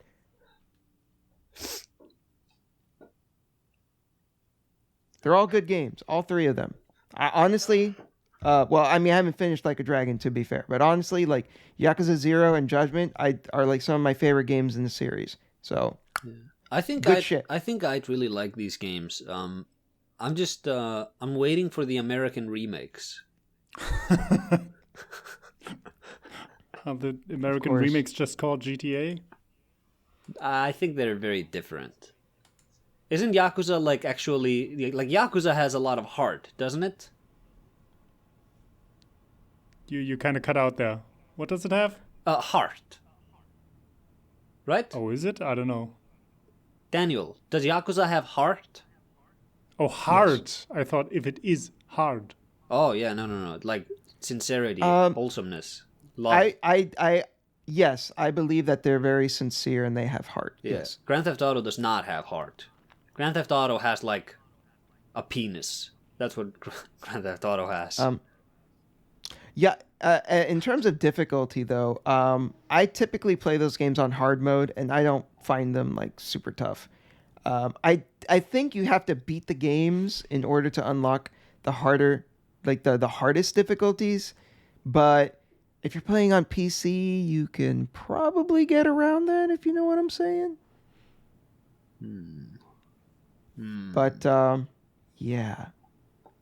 So aside from Yakuza Like a Dragon, which has been good and I like it so far, I also beat a game called Subliminal. This is a really interesting game. It's basically a perspective-based puzzle game. So the whole game is about you're like manipulating objects, and based on like how you place them in a room and what your perspective is of that room determines like the size of the object. So like if you try to place like a chair in like the corner of the room, it will look like it's really tiny. But then if you turn around with that same chair and try to drop it, it'll suddenly turn huge because the perspective makes the chair looks like it's enormous in relation to the rest of the room. Yes.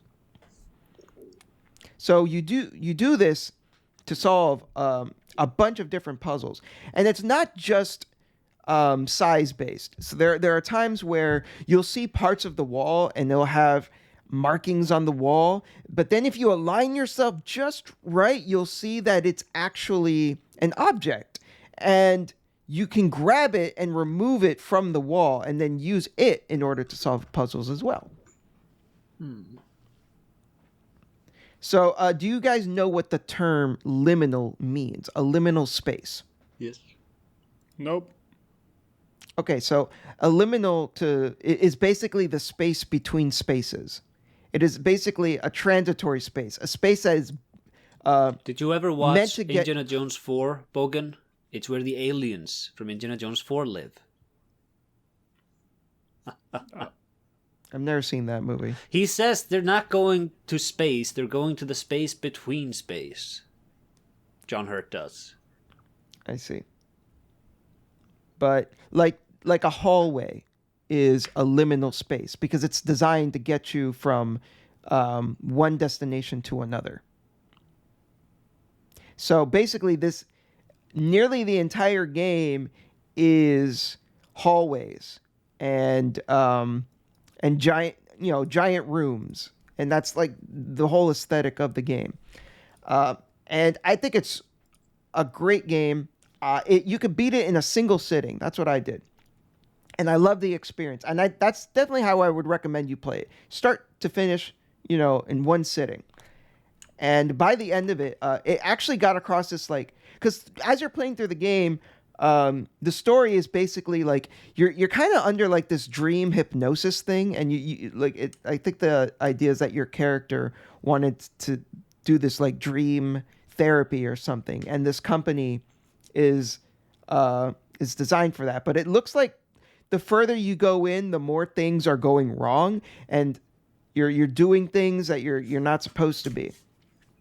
And the game has this like really nice message at the end of like, hey, life is filled with tons of problems that seem insurmountable. They seem like you can't get over them. But look at you. You got to the end of this game specifically because you were able to look at things from a different perspective and overcome those obstacles. So all you need to do is apply that to your real life. And I thought, like, that's a really nice thing, like a really nice sentiment to cap the game off with. I was really happy with how the game, played, and then incorporated that theme at the end like that. I was like, wow, I really appreciate that. It's kind of like a feel-good game in that sense. All of this sounds literally like Gorogoa. That's exactly then you'll probably love it. You'll probably love it because you fucking love that game. Yeah. I didn't even think about it, but you're right. It is kind of like Gorogoa. It is the same perspective-based stuff, making things bigger and smaller, changing what they are, and it's the same sort of narrative ending where it's like learning to look at your life from a different perspective. Mm-hmm. Yeah. I will say I don't think it's artistically rich like Gorogoa is. Like, no, that game had beautiful art. It's very basic looking, I think. Don't get me wrong, Subliminal does have some very trippy visuals at points, and it does look really cool.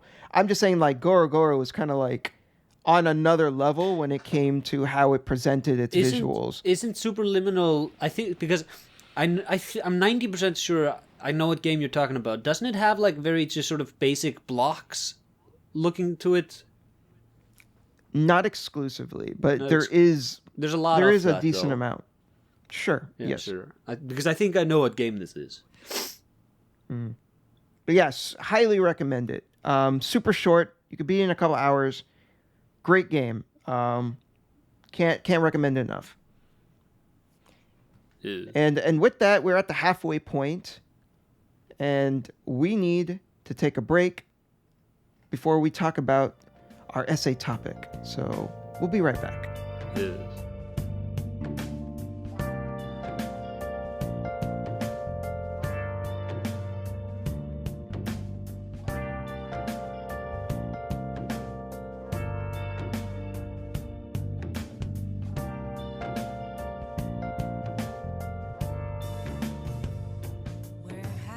And we're back. Yes. So this time we are talking about Boken's topic, Yes. which is have graphics stopped improving gameplay. Boken, what made you want to talk about this? Random thoughts I have. I really don't know where I'm going with this discussion. Wing it. Oh, great. Like we always do. You wanted to talk about it, too. Basically, there have been... I think what started it was a clip that went around on Twitter of the new God of War game, where I think Kratos is fighting Thor, right? It's like the fat Thor. And people, or like the point of the tweet was, oh, look at how the ice is cracking under their feet. And then as they're moving, like the ice is shifting and it looks very realistic and all that. And people were going crazy about all this new graphics tech. And I was just like, I'm imagining how many hours went into creating these effects, and it doesn't have any impact on gameplay whatsoever. Yeah. Like, it's not like Kratos. Yeah. It's not like it changes how you walk. No, it's not like you need to look at where you step. It's just a visual effect. And nobody would care if it wasn't there. Exactly. And It reminds me of that tweet where this guy was trying to make it seem like the new Ratchet and Clank was bad because like the foliage Yeah. didn't react realistically to Ratchet. It's like, dude, shut up. Yeah. And then there was another thing I keep thinking about is, and I'm sorry I have to bring Final Fantasy back up, but it's the glamour, or like it's the armor that you wear in Final Fantasy versus World of Warcraft, because like dressing your character is important in these games because you want your character to look good because you spend so much time on it. And Yes, this is all true. in World of Warcraft, because it's such an old game, the armors just look like shit. Like, it's just very undetailed. It's just a texture pressed on the body. It just doesn't look good. And in order to make it any more exciting, like the shoulder pads are always huge. And then you look at Final Fantasy, which is a game that came out on the PS3. And in that, the graphics are good enough that there's a lot of detail on just, the different fabrics and then very small details. You can have very complex, like, woven patterns on every armor piece. And I was like, okay, this is also an old game and the graphics are kind of outdated, but this is perfectly enough. Like, I don't know what more you need except for maybe really flashy effects that would make this glamoring system any more compelling. Like, you can basically show anything you need on these characters. Yeah. And this game is still almost 10 years old at this point, or maybe 7 or 8.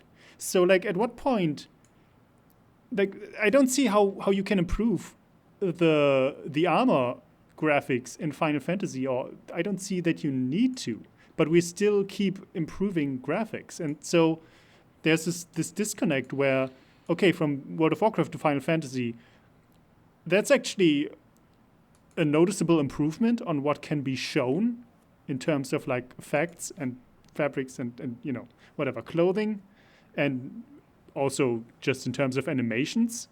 And that has an impact on what my gameplay looks like and how it feels. But then going forward from that, I feel like that effect just lessens and lessens.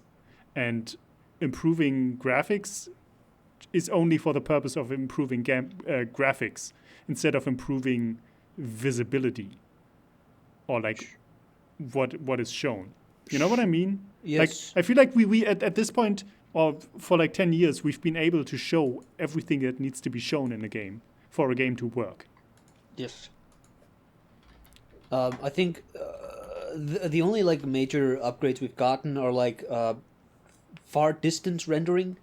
That's been, like, noticeably improved in the last 5 years, I would even say. There's been, like, a noticeable bump in, like, just your average, like, AAA, it has good far distance rendering. I remember there was an interview once. Sorry to butt in, but I guess that would be an upgrade because far distance rendering matters in terms of being able to read where you need to go. Yeah, especially in games like Breath of the Wild or like an Elden Ring, where you are so much just looking on your horizon and deciding where to go. Daniel, stop spamming in chat! We're not reading this, we're having a talk. And this motherfucker is spamming his own stupid character.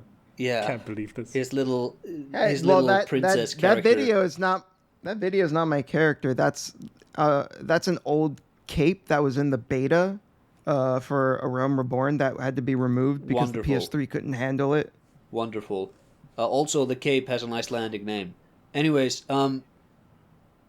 it's herklæði. It just means, like, armor cloth. Anyways, There was an interview I heard once with Troy Baker about Uncharted 4, and he was talking about how he was a fan from Uncharted since the first one, and that he and his friends were playing the first one, and there was this moment near the opening where Drake, you can walk down into this kind of shallow water before going into some submarine, and if you walk into the water and you get back on land, Drake's pants will actually be a bit wet, and they'll like get wet circa about to the point where you submerged them. And he talked about how that was like such a mind-blowing thing for me. And I think like that's a cool animation effect, but if you want to see like it's very easy to actually get some gameplay utility out of that. Like in Elden Ring, when you roll around in poison or like in Scarlet Rot lakes or whatever, like the stuff clings to your body and it's like it goes up faster. And you can use like soap to clean it off of you. So that's an example of one of these games does it to be flashy, whereas with the other one it's actually conveying something that you the player need to know. And it's also, I think it's like, this is not exactly what we're talking about here, but I think I've talked about this before on this podcast. I've done some videos where I talked about this, but the 7th generation, that was like the generation where AA's, they kind of got wiped out, and the distinction between an independent developer and a big budget developer, like you could finally tell. If you look at like the PlayStation 2, you look at like Shadow of the Colossus, which is like a small studio compared to San Andreas, big studio. It's not obvious which one of those games, just by looking at the visuals, it's not obvious which one was made by the $50 million studio and which one was made by the small Japanese team. But in the 7th generation, that dynamic completely disappeared. And only like big budget games were able to actually push graphical fidelity anymore. Yeah. And I feel like that gap is now narrowing again, because any tool that the AAA market gets, they can get like you get a new shader for your Space Marine's beard. But those tools, they are a lot more powerful in bridging the gap for the indie dev than they are in pushing the bar for like the AAA. But the question is, do we actually need to push graphics? And what are we pushing the graphics for? It's a lot of it is just like marketing. Like people look at trailers, they look at God of War. That's the cynical answer. I feel like you're just making it harder and more costly to create games. Yeah. Didn't Sean Layton talk about how like every console generation upgrade is like you double the budget of making the game? And like maybe. Yeah, because he was always pushing for like we gotta make a game like Bloodborne. We gotta make like these weird experimental games too. It can't just be AAAs. And I think he was like kind of wiped out, but when the PlayStation 5 came out, because it was finally just reached the point where it's too expensive to do these weird experimental games. We just gotta go all in on big blockbusters. And then they got Jim Ryan in charge of PlayStation, and his job is to just milk the franchises they have ad infinitum. Everything is supposed to look really spiffy and nice. Is that why we're getting a fucking remake of Horizon Zero Dawn? Yeah, that's why you gotta like. I doubt Sean Layton would have greenlit a Last of Us remake. He'd been like, "What are you talking about? That game came out like yesterday. What are you doing? What are we doing?" You could play it. Yeah. You could play it on your PS5. Yeah. Just fine. Of course, another problem of the fact that we keep pushing graphics to new extremes is that only the ultra-realistic art style, where those details even, not matter, but are noticeable, and it's like, oh, this looks even more like real life. Only that art style is really relevant for that. So there are no AAA games that come out with a really creative, trippy, colorful art style. No. It's just, well, when you pour same. so much money and time and all of that into like a huge project, it has to be safe, because otherwise, if it fails, it's going to be a colossal fucking failure, and it's going to be something that like nobody's going to want to touch. Yeah, and the engines, it's kind of like the Unreal 3 engine problem, which is like every game in the 7th generation kind of looked the same because they were all using Unreal 3. These engines are built with like the built-in scripts and rendering blabbity bloobities that they had. They're all like baked in, and they all seem to be built around this idea of you're going to do a Call of Duty looking game. Whereas if you want to do something with a really creative art style, you need to create a lot of that stuff yourself. Okay. So like, And I mean, if the best graphics we can come up with is to have more detailed beards, then you need realistic looking characters with very realistic looking beards. yeah. I think it's interesting when you look back at like certain franchises, like Resident Evil. I think is probably a good one where that's a series that's been around since the PS1, all the way up with Resident Evil 8 on the PS5. Yeah. And I think you could see the how the technology has helped shape those games over the years. But when you look at Resident Evil 7 and Resident Evil 8, I don't think there's like a particularly big shift. I think I think you can point to like what I talked about earlier, like far distance rendering is, but also because like Resident Evil 8 takes time during day. It's very dark in 7, and you're like in the woods. But like the technology evolved, and they enabled that. But to Boken's point, though, like while there is gameplay changes between RE7 and RE8, I don't think that's necessarily because of the graphics. It was just more of like an artistic design decision. Yeah, that sure. 7 was the way it was compared to 8. But like when you look at how Resident Evil 1 through 3 played, which were all on the PS1, compared to Resident Evil 4, it's a huge fucking difference. Yeah. I mean, even Resident Evil 1 to Resident Evil Remake, I think that game adds to the gameplay just by having clearer visuals. And by just looking better. I agree. Because you need to interact with the environment, and it's easier to just see shit. And they can show more on the screen. And they can also hide things better because walls have like textures and stuff to them. It's not just like, here's an empty room, there's one drawer, one vase, and a zombie. Yeah. And It's of course, I mean, incredible. just simply the fact that when you have a story and you need characters to emote, it's good when they have emotive faces, which the PS1 couldn't really do. You know, those are like basic steps where from the PS1 to PS2, from those eras, just the graphical improvements just helped convey so much shit in every regard.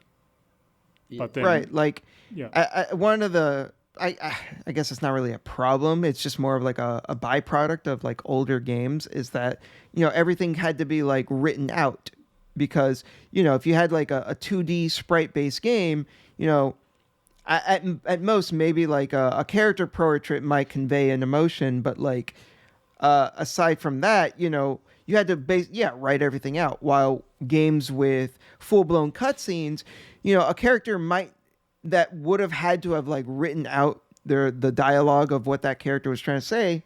In the same situation, you could just have them, you know, have a certain look on their face, and that would convey the same information, you know, without having to write it out. Yeah. Did did either one of you play the game Nothing Lives Under the Lighthouse? I haven't gone through it yet. All right. Is it good? I'd say it's really good. Okay, is it one of those games you can beat in like a sitting or two? Yeah. Okay. It's also I think I remember Mandalore doing a video on it, and that's why I picked it up. But Mandalore, I just never got around to my it. arch nemesis. How many arch nemesis do you have? Arch nemesi? Arch Are your nemesis. are your arch nemesis all YouTube creators who have more subs than you? It seems like it. Oh, you got. No, but that's one of those sorts of PlayStation 1 style looking games. And I really enjoy this. That's sort of become like a genre for how, like, we're gonna make games in the PlayStation 1 style, because they're kind of rediscovering what you could do with that visual style that you kind of can't do when games look too nice. And that's also something we are losing, because, like you talked about with Kratos, and like, oh my god, the ice is breaking under his feet. It's like, yeah, but I joked that if it wasn't there, you wouldn't notice. But like the snow, if you walk through the snow and the snow wouldn't move, you'd be like, this doesn't look that realistic. And when you push the expectation for realism that high, you really lose how gamey your games can get. So like, if Kratos had the combat he had in the old God of War games with the new visuals, it would just kind of look silly. It just like, this is way too crazy. It doesn't look realistic. Yeah, and that's that true. You're really shackled by what you can do when you have to meet the expectation of it looking real while also playing interestingly. And you get these sorts of watered down games like God of War. I think you're right that, well, going back to the PS1 graphics, I mean, you sometimes post those on Twitter. And again, I'm not a big fan of nostalgia, and I think PS1 games mostly look like shit. But there is something to it when you use it as an art style, like as an artistic choice, instead of just a limitation that was around at the time, where they can have a certain atmosphere that is just That's not just baked into the rendering. Yeah, like monsters will look more unnerving because they have less detail, because it's unclearer what they are. Yes. And like environments too, and that can be used for a purpose. Yes. A lot of people feel that the first Silent Hill is the scariest Silent Hill. It and is. A lot of people say that because the PS1 graphics make it harder to really understand what you're looking at. And your brain kind of has to fill in the gaps as a result. Yes. Everything unnerving becomes even more unnerving because you know it's unnerving, but you don't know why. It's just like, oh, this is a corpse hanging on a spike. What are these weird purple lines flowing out of its eyes? Is that blood? Yeah. Is that something else? I don't know. Get it away from me. Yeah, and there's a lot of, like, especially with the PlayStation 1 movement, a lot of these games are discovering how to use darkness again and, like, obfuscated rendering distances. And that's really cool, too. Because as much as I like a Breath of the Wild where you have this endless horizon and it's just like you look as far as you can and you're like, man, I want to go there and it's going to be so fun to get there. But at the same time, there is something really interesting about I can't see 20 meters ahead of me. That there's a lot of like atmosphere just baked into that rendering limitation. Mm-hmm. And then we have games like a Death Stranding. Do we want to add that to the conversation about like we're gonna get actors into our games? Yeah, it's kind of weird, especially since those actors are voiced by different people. Yeah, and like they're not even actors. It's like directors like Refn and Del Toro.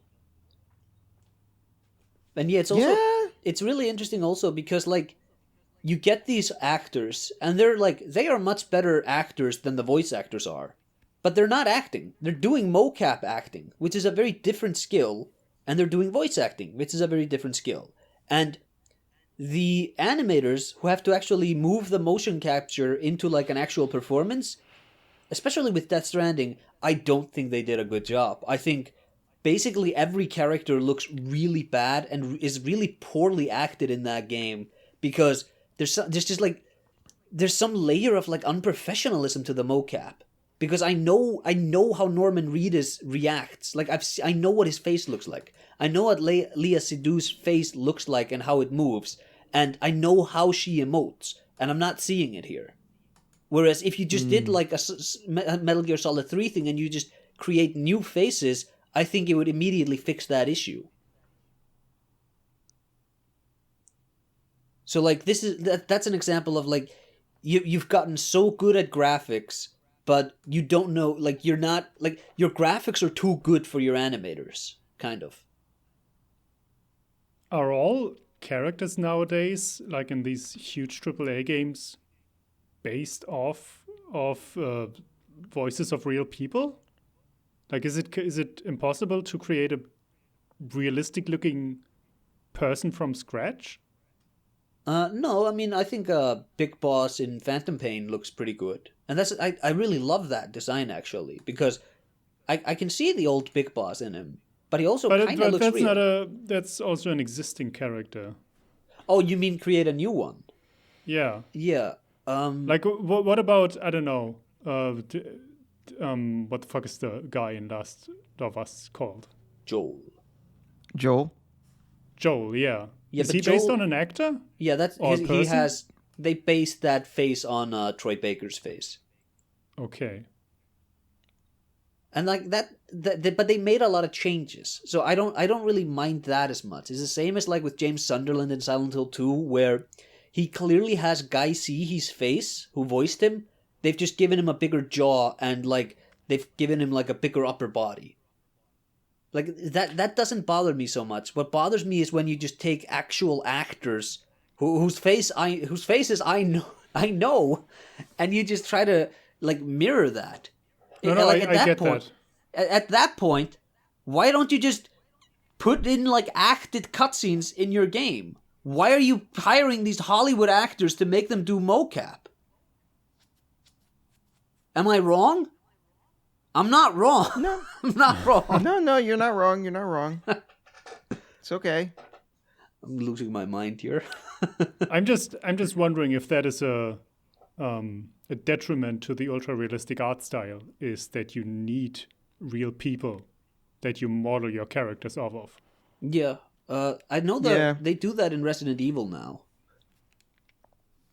They when they're creating their faces, they hire all these models to get their faces basically as their characters' faces.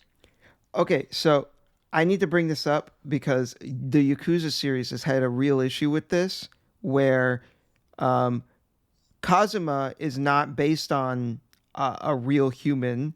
He's been in the series since the beginning. Oh, Obviously, that's he's the main right. character. But Yeah. in more recent entries, everyone else's faces are based on real people. So when you have the two characters, one whose face is based on a real person and another who isn't, it becomes really obvious. Yeah. It's Okay. so I'm gonna have to fucking look weird. at that. It gets weird. It's like when you Like, watch it's- it's like in One Piece where Luffy, he just looks like a smiley face, his face, but then you look at him next to the admirals and the admirals are clearly based off of real people. It's like, this is not the same art style. What is this? What is this? Well, One Piece has one of the most inconsistent art styles ever. Oh yeah. Yeah. Yeah. And also see what involving real actors is getting us. You know, Daniel, you just talked about how the main character from Like a Dragon, Real like actors. that actor is just actually some idol, and all his Judgment. all his Judgment, okay, and all his managers are a bunch of shitheads Yeah. Yes. who are And it's like withholding we're- support. We're limiting the creative freedoms of the developers by tangling them up into these labyrinthian bureaucratic nightmares that are super protective of their people like this. And it's like, it's weird because they would have had to, like, Death Stranding is such an interesting example of this, because I'd love to see the financial breakdown of how much money Kojima had to actually spend getting all these actors, instead of just like, you know, just not doing that. And now he has Al Fanning working on some of his another game, and I'm like, I like Al Fanning. He's good in the Neon Demon, but you can just get a voice actor. You don't need to do this. Well, I guess you do. I guess you do. Gotta chase them big bucks. Gotta get that money, money, money, money. Which is also interesting because, like, you know what game actually has its art style completely based off of gameplay? And it's also the highest selling game of all time? Minecraft. And it looks like shit, but the visuals are completely in service of this gameplay experience. And it outsells all of these other games combined. So what are we doing here? Yeah. You're not wrong. And look at Fortnite. Like, that game doesn't look realistic at all. No. That's also one of the biggest fucking games of all time. Yeah. It literally makes infinite money. It's a money And it's just like a goofy brrr. mess. That game is just one big goofy, like, slapstick, cartoony mess. Yes. I'm really interested to see what Gen Design does next. Did either one of you play The Last Guardian? Yep. I have not. That's a game that has its own art style. It's like, it's kind of realistic, but you look at like the boy in that game, and he's just like a weird CGI cartoon boy. He doesn't. The boy looks like an Ico character, while the creature looks like a current gen monster. Yeah, it's different. Like the rendering is very different on how they look, but it works. It works because like the animation is clearly designed to get like the emotion across. Imagine if that game had like a Joel character and the boy moved like that, because I love how the boy moves. He always looks like he's about to trip. He's like, he doesn't know quite how to walk. He's very uncoordinated, and you really like that comes across in the animation of his movements. Whereas all of these like big mocap cinematic games, it's always like they walk the same kind of like, all right, now you gotta do your 3-second jog animation, Nolan North. Okay. Yeah.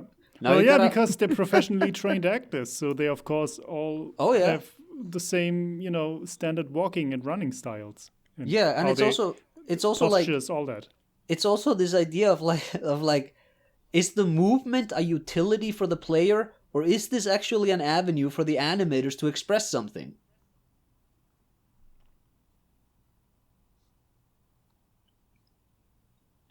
It seems we are all pretty much in agreement. Yeah. I mean, you brought up a good talk. point that the drawing distance is like an actual improvement for gameplay. Otherwise, I'm just kind of struggling to see this pursuit of higher fidelity. And I don't see how it's going to improve things further on. I mean, I do think having more powerful hardware in general is a good thing, just to like lift limitations for developers. But like, yeah, just this constant strive towards better and better and better and better visuals and higher polygon counts and blah, blah, blah, blah, blah. Like, yeah, in the beginning, there was a stronger correlation with how that affected gameplay. If you just play like Devil May Cry 1 and then compare it to how Devil May Cry 5 plays, like, yeah, Devil May Cry 5 plays way fucking better. But like, the difference between 4 and 5 isn't quite as substantial. Yeah. No. And I'm sure you can use better hardware in different ways. Like, imagine Outer Wilds, where that game doesn't look good and the universe is pretty small. But what's amazing about the tech of that game is that the entire universe and every cycle you play just is rendered all at the same time. It's not like it loads in. Everything is just like an actual universe going through its motions. And where you are, you can be anywhere. And you catch these things in their cycle, Yeah. And I'm sure like better hardware can be used to just render more objects and make them relate to one another in various ways and create gameplay mechanics out of that.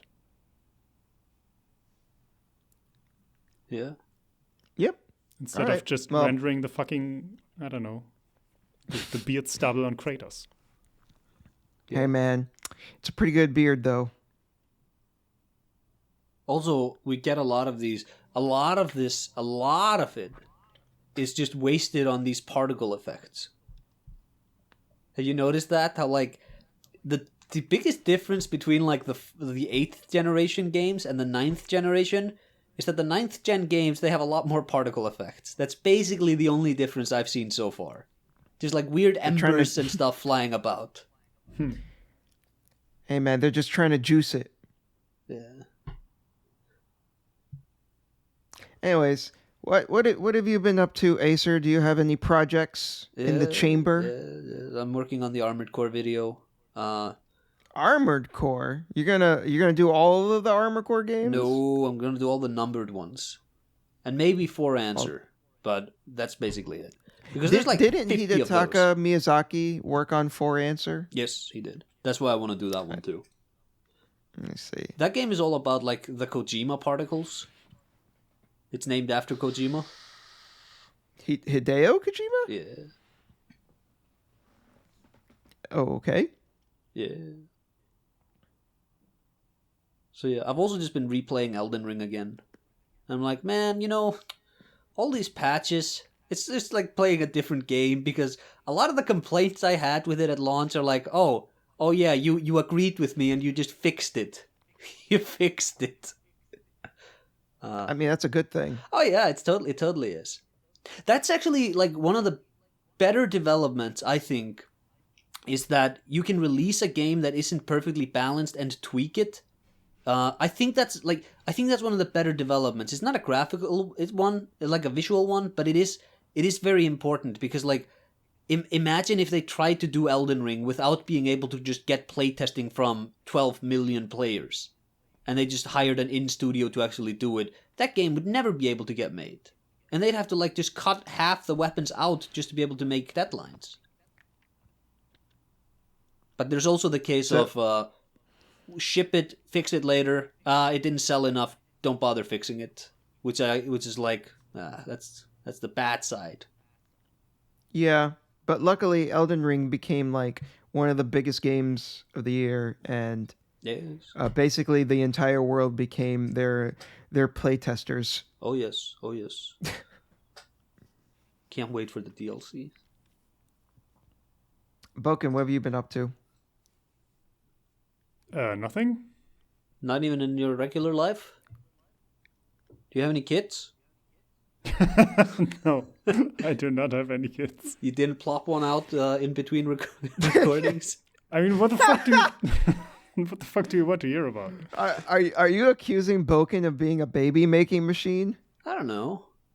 He keeps talking about just- going on dates and being on dating apps, so I'm like, maybe it's just like Swagging it up, fucking heart, Yeah, that's lady me. killer. slinging schlong across town.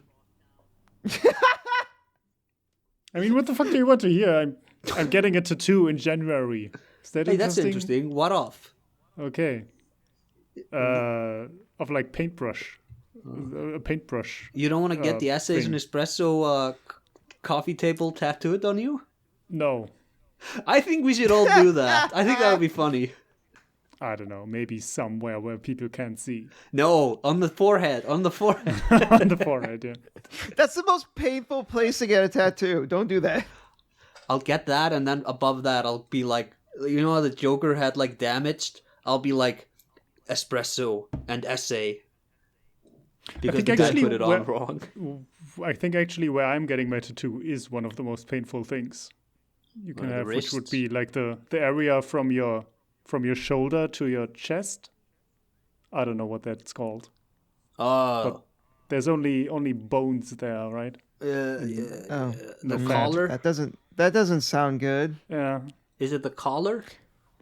Well, the collar is part of it, yeah. Yeah. I was thinking Then one to the day if I would ribcage. get a tattoo, I would get the brand of sacrifice on my arm. What is Why that? on the arm? Why not the neck? Like guts? The brand of sacrifice from Berserk, what Oh, Guts okay. has. Well, I thought about that, but I think that'd be harder to hide. Why would you want to hide that? This Because weird some culture people of, who like- will hire Bec- you don't bec- like tattoos.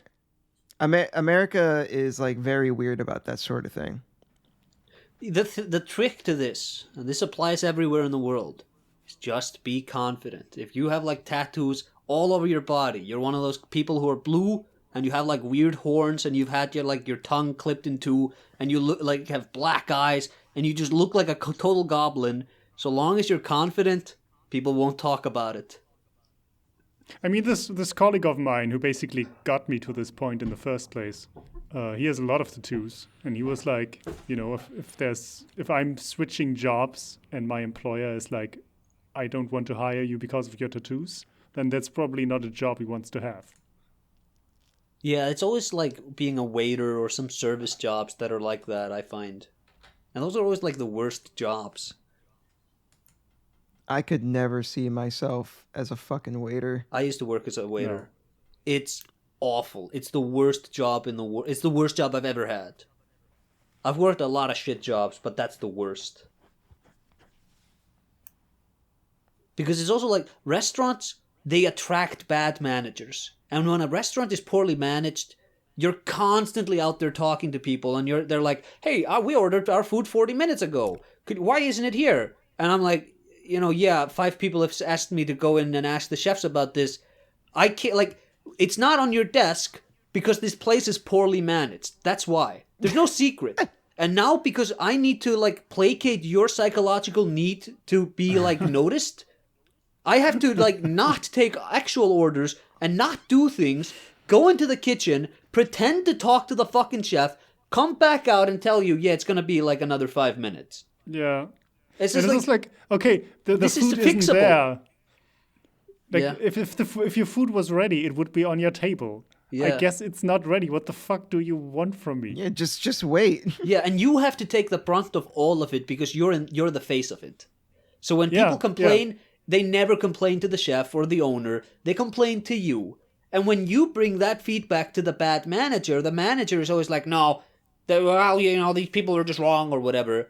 And it's like, just, if you just did your job, this wouldn't be happening. If you just did the things you needed to do to make this place run better, I don't want to do my job. I want to do my job. Leave me alone. I don't want to do it. Yeah. That's been the Essays and Espresso podcast. Hey, wait. What? What are you trying to close up shop for? I'm not done. You have nothing to say, do you? I do. Oh, you do? Yes, I do. Oh. I'm working on 2 videos. The audio for both of them is done, and I just need to get some footage slapped on them, some fancy editing, some nice thumbnails, and they'll be ready for the world to see. Single, I also- to mingle. Actually, I also need to record some footage. So I've actually been going back and replaying some Tales games. Tales of Arise, Tales of Berseria, Tales of Vesperia, and Tales of Symphonia. And it's kind of interesting going back to these games because lately I've been in kind of like a JRPG funk. I've been kind of like, maybe I've outgrown this genre. Maybe I'm not as into these games as I used to be.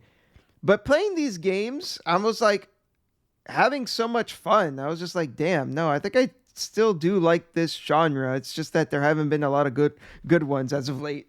Yeah. I can't wait for our genre classification episode. I'm gonna fucking educate the both of you. Oh, that's right. We got into it, didn't we? Oh, yes. Okay. Well, That's a little sizzle for the audience. suppose we'll get into that one of these days. Yes. All right. That's it, everyone. The videos that are coming out are Small Talk is a Big Deal. That's for the Tale series. And a video going into the history of the development of the Devil May Cry reboot. And kind of going into detail about the fan reaction and why. And the haircut of the guy. No, I don't really talk about that much. Oh. Okay. That's it. All right. Okay, that's it, everyone. This has been the Essays Espresso Podcast. See you next time.